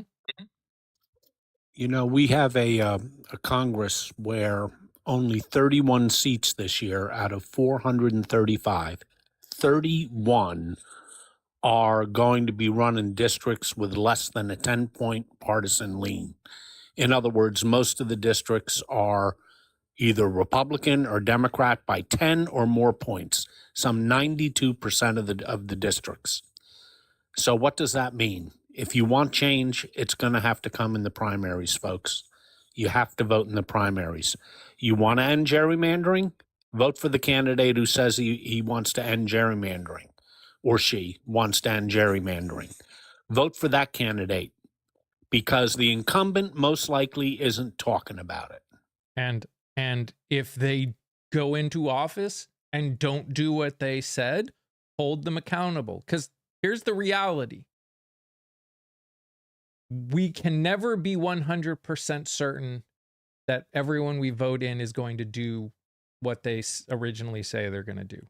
There's this desire for us to be sure. We're never going to be sure. The way that they prove what they're going to do is once they're in office, they show it.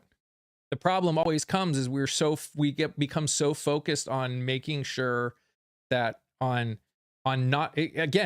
become so focused on winning and not losing that we so supremely don't get involved in things like the primaries that we end up losing we've lost the plot. We've lost the purpose of all of this, where we don't hold people accountable for the fact that they look at how everyone in their desire to be right in their choice are willing to back every absolutely wretched decision that this administration and the people that they voted into office are doing. This administration has done nothing that they promised that they would do. Absolutely nothing. Prices have not gone down. We are still going into wars. The Epstein files did not get released. We aren't holding people accountable for them. And more and more and more and more and more. Because powers. Oh, I am sure that if you're talking the people in power, yeah, that's why they want things to just blame the other side and hope. Because again, we have showed them, Connor, that what we do is just go back and forth. If you don't like because you don't vote in the primaries, if you don't like what a Democrat did, then they just go and vote Republican. Or you don't like what a Republican did, you just go vote Democrat. That is the problem. That is our fault, though. It's their fault in the sense of they're pushing the narrative still. They're keeping that going. But we have shown them that that's the best way to stay in office and stay in power, because we've shown that we won't hold them accountable. And again, as someone who considers themselves an independent in the sense of I follow what the person stands for and what the direction they want the country to go in, not a specific corporate party name.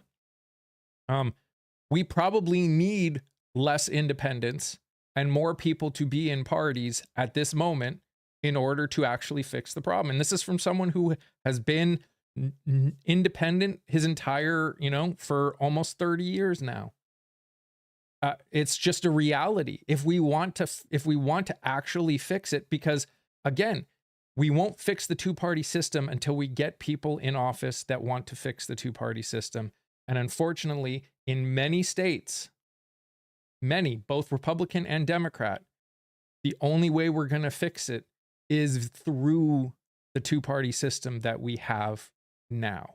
There are people that are running that normally would be a different party, but they're running under the party that they most closely align with.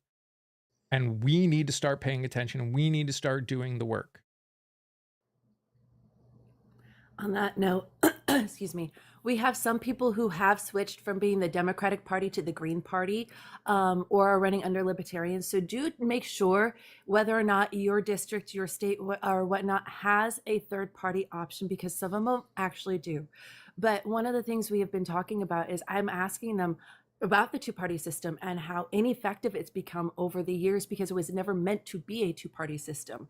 And a lot of the talk has been towards, well, do we remove that and go on a ranked system? Do we use the party system and have a ranked system? Do we do this? Do we do that? Agreements on removing the Electoral College because, again, it's an antiquated system that is no longer serving the people of the United States. And that's some of the things that we need to look at and look towards in the future is what of these systems are we using that are antiquated and genuinely no longer work in this modern world? Yep. But again, all that requires that we get people in office that are willing to do it. It still comes down to getting people in office that are willing to do it. And in the end, it does not matter what party you run under if we can't get past the only looking at, the people that are on TV the most. And if we can't have conversations about things. You're struggling to find volunteers? I'm sorry, Candace. I cannot even imagine.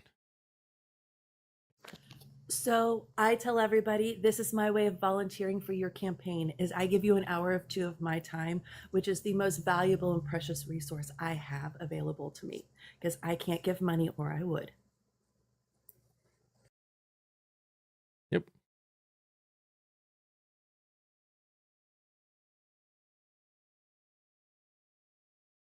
And again, this comes back to us, SI.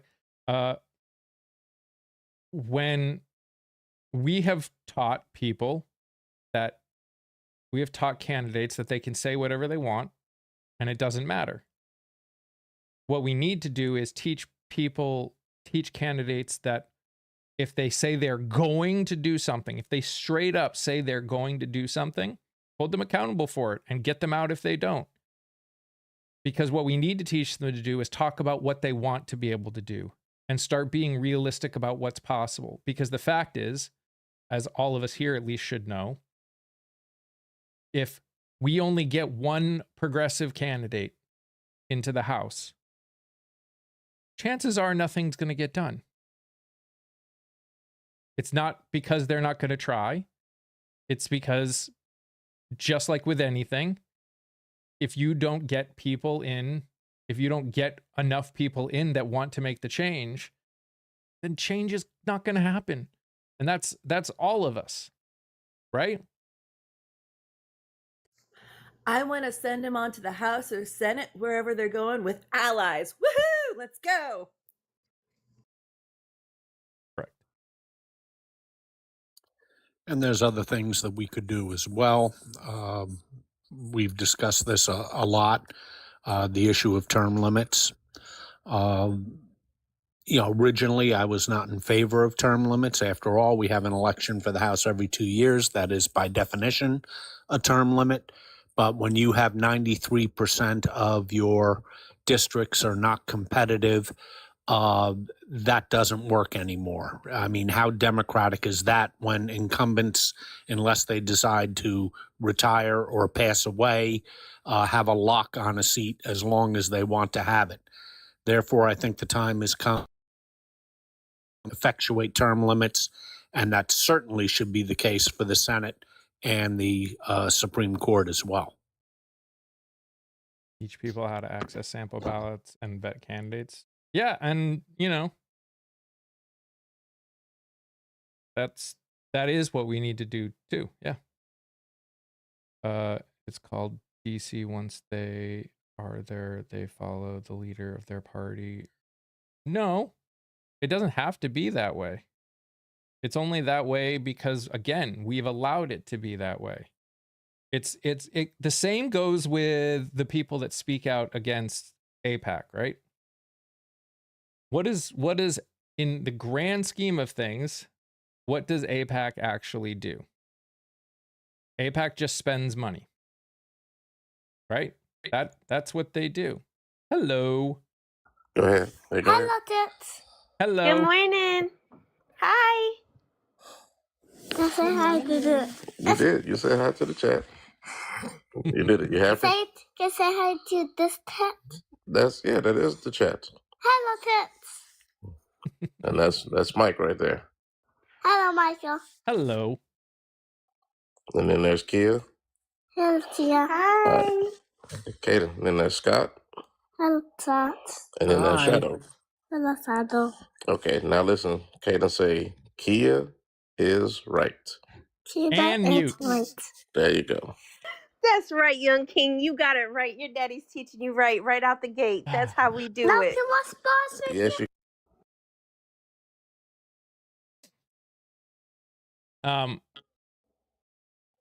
So the reason APAC just spends money. They don't actually do anything different. The reason, it's been reported multiple times all the way back since Carter, is that there are a lot of people that are against that country and that pack. But the reason they don't say anything is they have been taught that if you speak out against them, they will get you taken off the ballot. They will get you, they will either pay to get you to lose in the primary or in the general election, or both.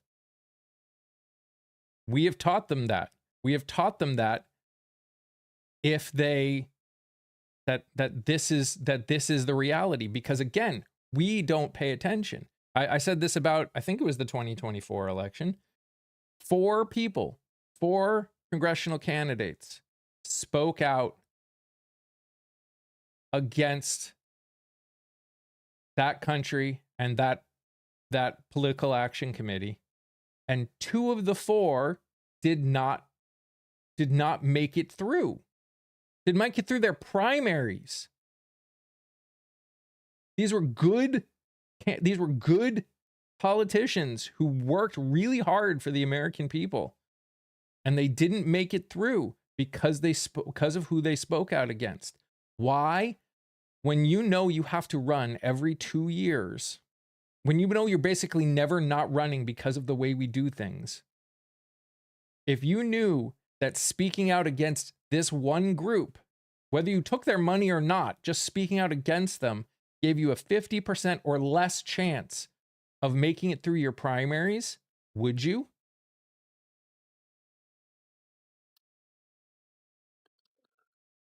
Mike, I have to run. Okay.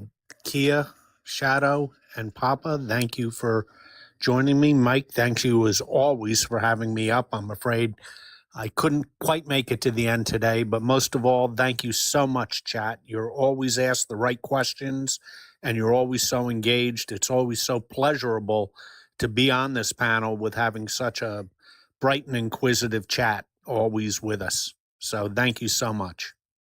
See you, Scott. Bye, Thanks for Scott. coming Have up. a good day, darling. Bye-bye. See you all Take later. care, buddy. Bye-bye. Take care. Jen, on the other side, I don't understand why people think we can't change anything. So there are a lot of people that are frustrated, are tired, are feeling apathetic right now, because there are people that are doing the work every single year, every single day. They're voting in every single election. They're talking to every candidate. They're paying attention to every candidate. They're voting for a change that they want. And, whether they've been doing it for a year or 4 years or 10 years or 20 years or whatever, they've seen nothing really change. So I understand why they don't think we can't change anything, because we are fighting against a group of people that don't care enough. That don't care enough about what's going on to do any extra work. And it's true. Whether or not they are fully willing to accept it, if you actually look at the mentality of a lot of people, it's only about how something affects them. It's not the country, it's how it affects them. That's what we're fighting against. I also think it's really harmful that And it goes outside of politics, is that it is what it is belief. And that's, so many people are on board with that saying. And like literally when you say that, you're literally promoting for everything to stay the same. And it's like you have to stop thinking that. Things don't change because we just say, well, that's how they do it, or that's how it's been done. I mean, hello. Black folks are not walking around free part of this country, even though we still face racism because people just were like, well, it is what it is. If people wouldn't have been willing to fight for it, Mhm. hello. And it's not like they fought because, they wanted to end the slavery per se because they were just such great, awesome, amazing people. But still, civil rights acts, that stuff wouldn't have been passed if people would have just kept saying, well, it's okay. It's okay to make black people sit in the back of the bus. If they would have kept saying those kind of things, if people wouldn't have fought, we would still be sitting there. So you have to, outside of just politics, take that whole thought process out your brain, because it is what it is does not help. That just keeps everything the same. If I may, on that note, the whole it is what it is. Does anybody really know the whole reason why women's suffrage even began way back when? And it's not necessarily what everybody thinks. It's quite literally, it started because women wanted to make sure that men could not marry their 10-year-old daughters. They wanted the age of consent to be moved from 10 to 16. That's what started women's suffrage. But women would literally go and fight this, and men fought against it so hard that it took decades for them to change that. That is what started women's suffrage. That is why when we actually stand up and do the things and fight, even when it looks like the entire world is against us, change happens, and it happens in the right direction for the right reasons. In the end, you never know what's going to click for somebody. It's why we can't give up. It's why we can't stop. Everyone's a line. Everyone's moment that flips the switch is going to be different because of who they are, because of what their experiences have been, because of what their current experience is. And that's not something you can just, it's just a reality. I mean, it's the same for me. It's not like I always thought the way I did. It honestly I was never far to the right, but I definitely was at least closer to the middle until Trump came down. I didn't realize how little I actually knew and understood and took for granted in so many cases until Trump came down that escalator the first time. It just, I thought a lot of things that I found out were false. I wish I knew them sooner, but I'm glad I learned them when I did.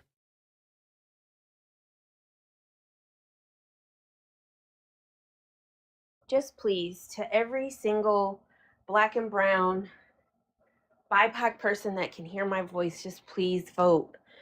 Please, please, please, please, please vote. Not just at the top of the ticket, but all the way down, please. Our children are directly affected by, the people that we vote for, that make the policies, that write the rules for what, our kids. I was listening to something on the news the other day.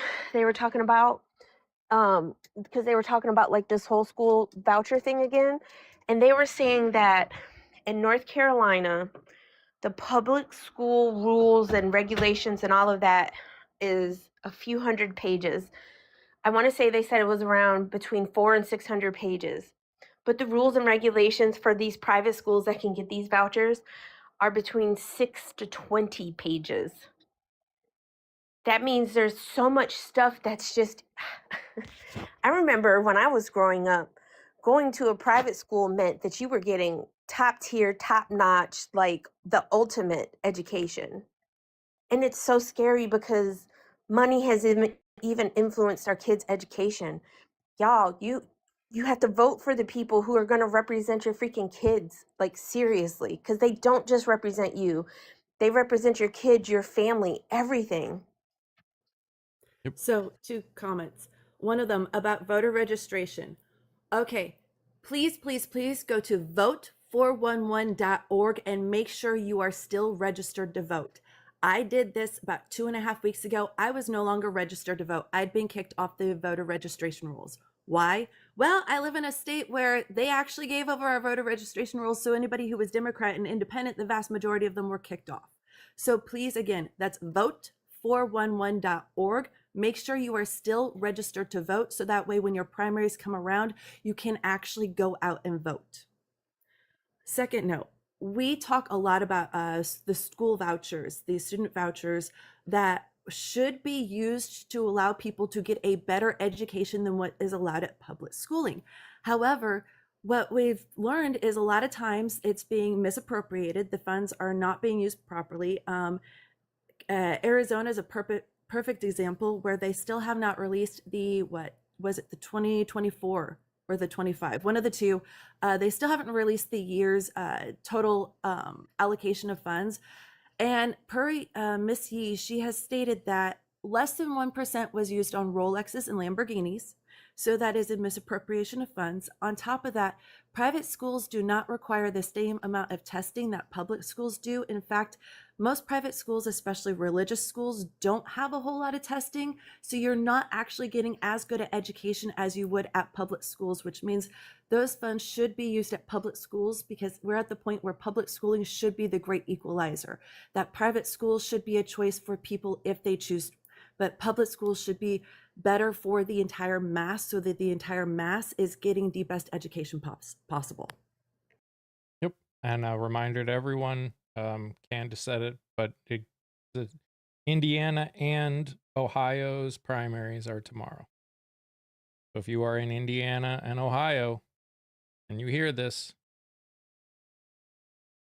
get out and vote. That's why I'm saying something, because I can't go vote in my primaries. I wasn't registered in time.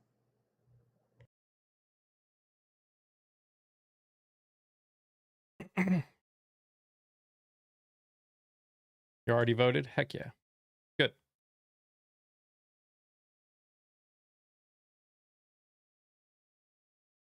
And I think that the main thing is keep in the back of your mind, like, why are they wanting to do this? Like, why are they doing all of this stuff?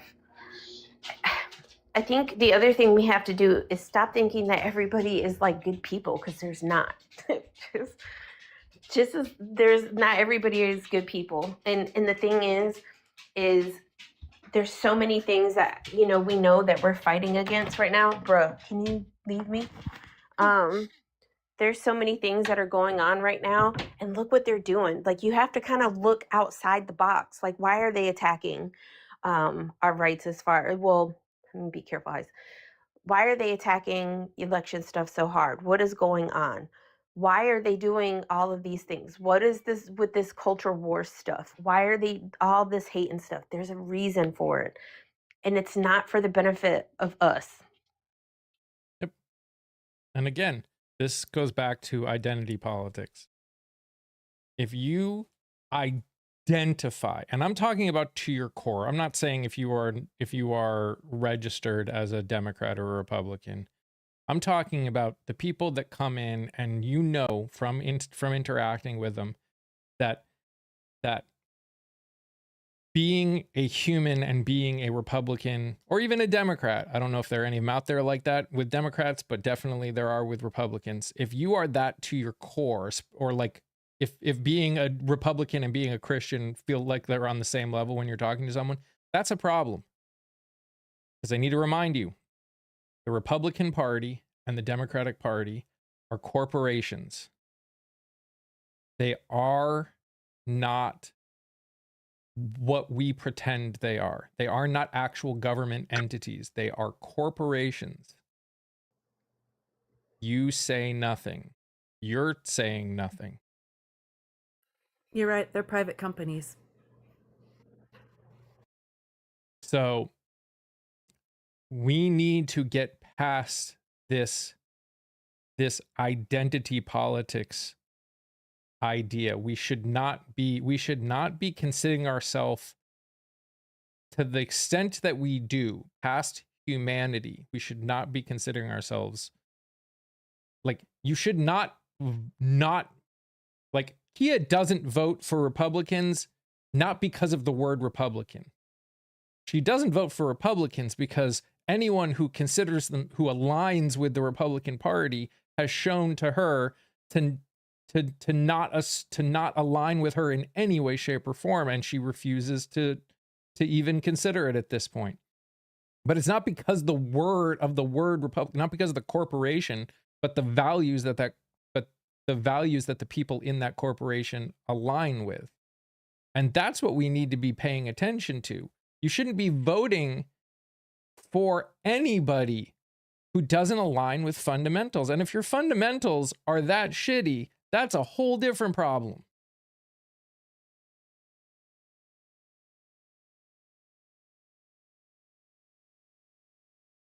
I agree. I agree.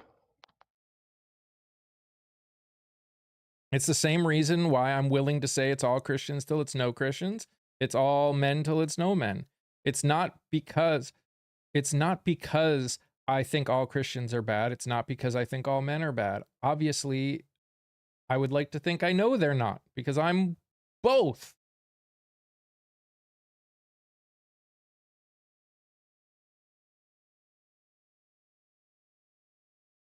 But that doesn't change anything. My humanity is more than anything. When I interact with someone, it's from the point of humanity, not from the perspective of a Christian or a man. So when when a woman talks about their experiences, I believe them because I have humanity and empathy. Where every conversation, everybody who comes in and disagrees with me, whether or not they have a good reason, ends up not being able to talk because they come at it not from the perspective of trying to understand and a perspective of humanity, but a perspective of identity. It always comes down to that with them, with the people that tend to not get to keep talking here. It's always, well, the Democrats do this, or, well, these people do this, or, well, women do this. It's not, there is nothing to it past that. And that's a problem. We should be able to identify as humans first and foremost, and have that be the thing that matters.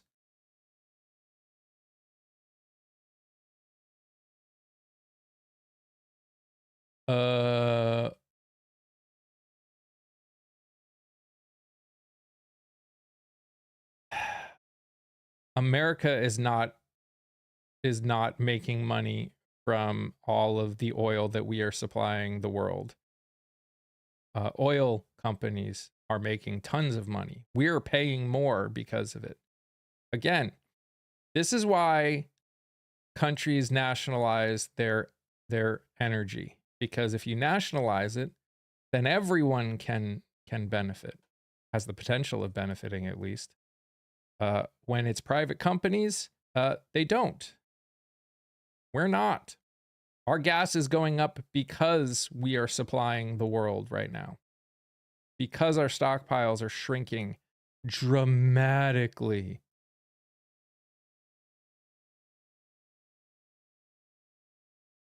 We aren't drilling more oil. Why would any corporation want to drill more oil when they went from making $60 a barrel to $130 a barrel? Their income has doubled. They've literally made 100% increase in sale, in how much they can sell a barrel for. Why would they drop the price by drilling more? This is why there are certain things that it's actually good that a country whose job is not to make profit, but support the country and the people in it, This is why sometimes it's good to have the government be in charge of certain things, because their goal is not to make profit at that point. Their goal is to help the people. So when a country says, oh, we need to bring down prices, they can increase the amount of oil.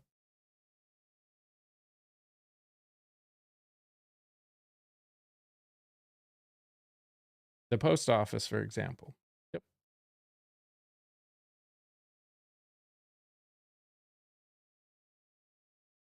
It's just Look what's happening with Spirit. I don't think people realize too, it's not just the fact that Spirit went out of business. Do they not understand like that's going to affect us because that's taking away one more low cost carrier? And now what that's going to do to the pricing for just the other flights, what the other companies can do? increased demand and the same and less supply. It's supply and demand.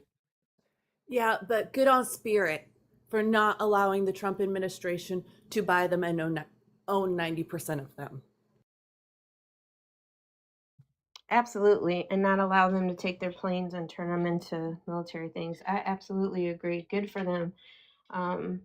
You know, it sucks for the 17,000 employees of theirs that lost their jobs and all the things. It's horrible. People don't realize how much of a impact your vote truly has. Well, and Oh, I agree. It's absolutely horrendous that it even came to this point. The fact that they even offered that, I mean, everything about it is disgusting to its core. But you have to find the only silver lining in a situation like that, because otherwise, what's the point? And it's interesting because, you know, everyone in this government obviously is trying to blame Biden because in 2024 they said that they ended a possible merger between JetBlue and Spirit because of monopoly laws, because it was creating an antitrust thing. But there's been people that have come out and shown that, you know, JetBlue actually, they had, when that decision came through, it started going to the courts, and JetBlue ended up pulling out like of it after because JetBlue made some really bad choices to got themselves out of being a low cost option. I don't know about any of you, but I haven't flown JetBlue in forever because they weren't cheap anymore, because they tried to compete with the more expensive companies. The fact that the power grid is privately owned is criminal. Yup. Yes, I have been, Grizzly. I'll be interested if that actually happens. I don't see how the American people can pull off that kind of money, but you know.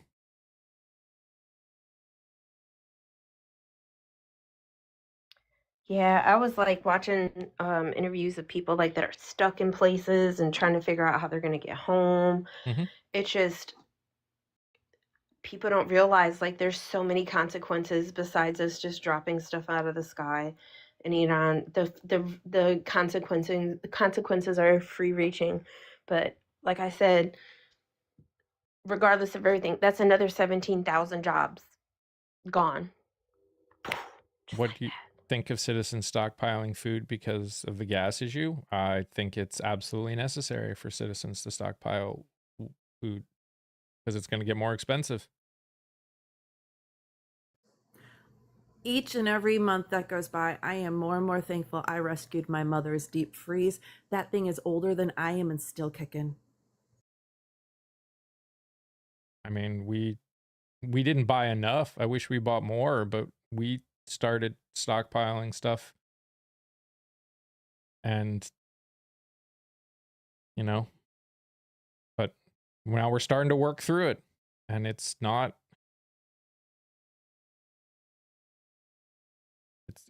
mean, it's saved us in the long run, but you know, at some point people are going to run out because it's going to go up, and it's going to go up a lot. It's going to go up a lot. I don't think people realize how much it's going to go up. Thank you, Elizabeth.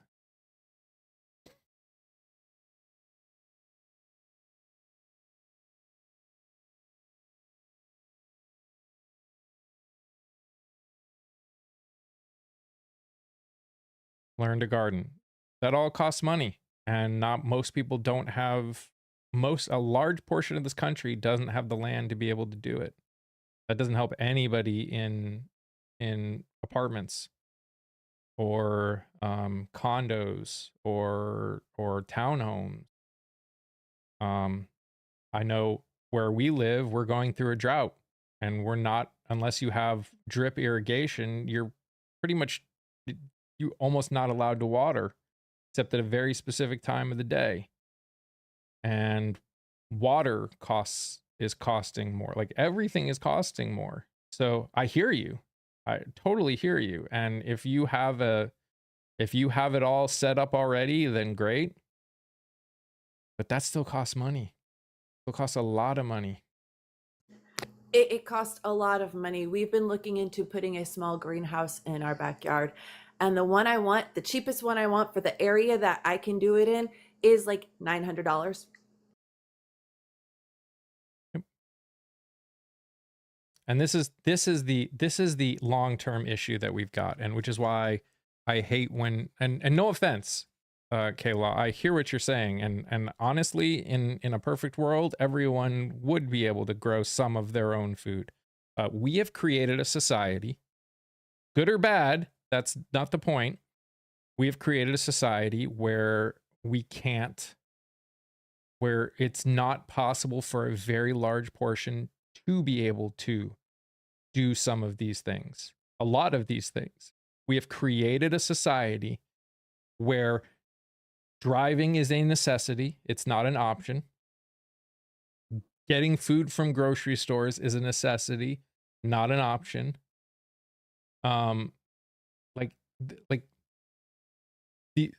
That is the ultimate issue, is we keep the people, a lot of people, especially ones that got lucky and they've got land, they've got whatever, that doesn't help a large swath of this country. It's like people coming in and saying you should get stocks. With what money? And who can afford to wait on stocks to get value to the point that it would become good for you?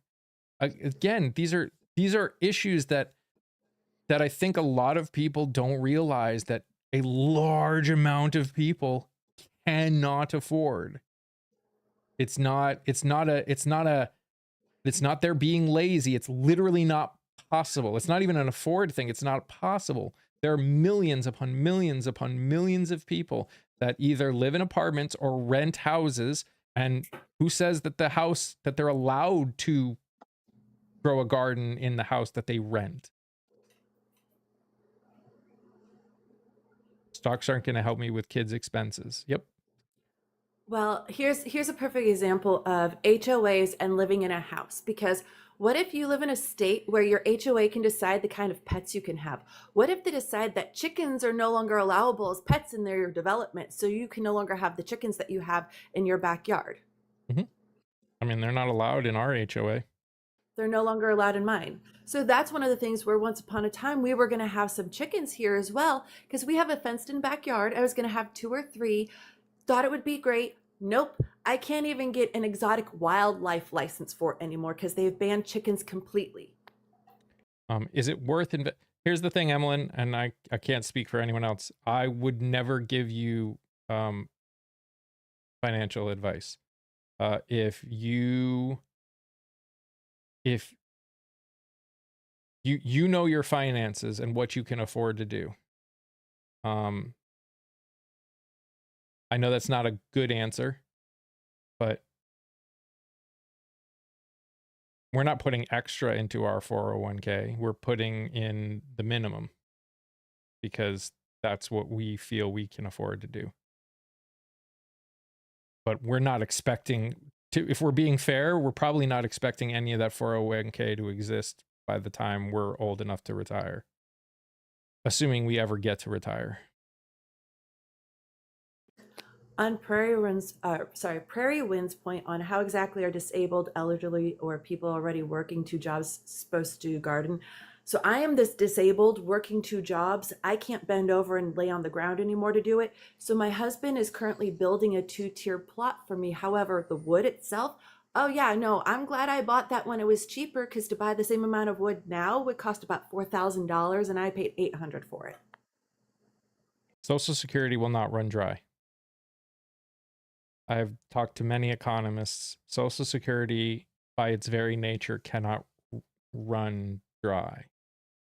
People are constantly putting money into Social Security. It may not pay enough, but it will not run dry. What I could see is them having to reduce payments to people so it doesn't cover what it should be able to cover. To an extent, it's already struggling with that. But Social Security, by its very nature, cannot run dry because this is something that we're constantly putting funds into. Supreme Court restored access to the mifepristone. Oh, good. Just dropped on my phone. Yeah, they're trying to make everyone be like, oh, maybe the Supreme Court isn't so bad. Yeah. Shocker, they still suck. If more AI, I don't think it's going to replace as much as so again, I could be wrong. You are seeing right now, in my opinion, what we see every time we have a major technological advance. And that's not to say some jobs won't get fully replaced by AI. Just like some jobs got fully replaced by computers in general when computers came into existence. You will always see the problem you have with a ultra capitalist system like we have is they will try and go more and more and more to try and make more and more money. They're already starting to realize in a lot of businesses that they can't use AI anywhere near as much as they thought they could, and they're starting to hire people back. Is it going to be enough? Don't know. Again, the future is somewhat unknown, as it always is. It's completely unknown. But this is very normal when it comes to a technological advance. And again, you're talking to someone who would be perfectly happy if AI didn't exist. Perfectly happy. If birth rates continue to lower, SS would run dry. Again, it won't run dry. What they will end up having to do is reduce the amount that they give everybody per payment, because stuff is going to keep coming in. It just won't be enough to continue payments at what they're at.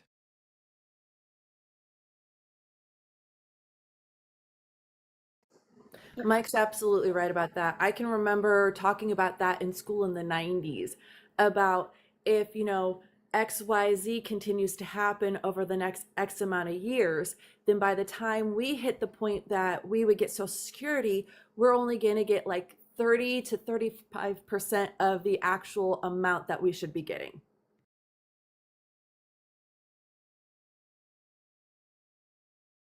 I mean, again, and this is, again, I use AI because it helps me on things that I am not good at, because I don't like it. I write something and then it looks at it and cleans it up for me a little bit. And then I usually clean it up again after. I would be more than happy. I would love it if I could afford, if I made enough doing this that I could pay other people to do a lot of the stuff that I have to. It is a GMM hat. Love it. It would make me the happiest person ever. I'd much rather do that. I would say, up until this administration, there's a lot of things that I would say wouldn't happen, can't happen, doesn't happen, it's not set up to happen, and all those things. I just think just the idea of having to lower payments because, and not only you keep borrowing from it, like they shouldn't be able to touch Social Security. However much, like, that gets paid in, that should be automatically, you shouldn't have to be questioning whether or not what's going to be owed to you. Sure. So I understand the people. I don't think that saying that it can't run dry because the nature of it is going to make people who are watching the amount that they live on dwindle away. That's not going to make them feel better. I get it. I totally understand that. I just think nowadays, though, there's just so many things that they have shown us that a lot of folks that I think that didn't, there's a lot of things that folks didn't ever think could happen, would have happened, should have happened, and it did, and it has done, and they keep doing it. So I understand why people, are freaking out a little bit about it. Oh, and everyone should be freaking out by the fact that because of the way we're doing things, people could make even less from Social Security. That is a completely viable thing. It's the running dry thing. And again, all of that is also based on assuming a change is not made that is unforeseen. Yes, I'll say this now. Everything I'm saying, it has a caveat of we don't know what this administration might do to change that. That should be a caveat everywhere because the future is unknown. Any president, any person in power, anything could happen. A meteor could strike the earth, which would obviously change a lot, especially depending on where it landed. That is those kind of things. Those kind of things are the future is completely unknown. And maybe I need to say that more often so we make sure we're running on things. When I talk about what we have now based on the realities of this moment. And yes, this administration has obviously shown many times that they're willing to go against the norm in some way, shape, or form. And I'm totally understanding on that. So it's really, if things, barring any major changes that I can't foresee, what we're going to see is cuts to it, not we're still putting money into it. That's all I'm saying. And yes, if there are less people working because there are less people, okay. Yeah, I need to too. So, guys, thank you everyone. Thanks for being here. Again, if you have the ability to support me over on the tube and watch stuff, in about 15 minutes, the new episode with a women's panel of amazing people is coming out. It's a great interview of some amazing people that are all running for Congress, but we're talking about women in leadership. It's just a really cool episode. Please go watch it and share it with people. Also, I want to go and interview people where they are. I'm already planning a trip to Virginia, DC, New York, because they're all in a nice little area, but I'd like to go more places. So if you have the ability, I know funds are tight, but if everyone was able to give even $5 to it, I could easily be able to do a lot of stuff with that. And I think it's important. I think getting with the people, talking to them where they're at, talking with their constituents where they're at, will help bring some much needed visibility. But yeah, I will see you guys one of the days this week. Let me check which day. One of the days this week I'm not going live because I have to bring my wife to the airport, and I think it's Wednesday. So Wednesday I won't be going live in the morning. What is the name on the tomb? Same name. Cat. But yeah. So I'll see you tomorrow morning. You know nothing. You are an argumentative speaker. You obviously haven't been here, if you think that. But yeah, I also go live over on the tube every morning, as well as on TikTok, so you can watch from there too. Anyways, thank you everyone. Thank you Shadow. Thank you Kia. Thank you Shug. Thank you Scott. I know you're not here, but yeah. Most welcome. And collect your points, everyone. Collect your points if you're over here on TikTok. And like the live on the tube. Yep. License too. Yep. You heard him. I'll see you guys in the morning. You guys are amazing just the way you are. And I love y'all very much. Stay safe, stay healthy. Remember to sing, laugh, dance, smile. Do something that makes you happy. Bye, guys.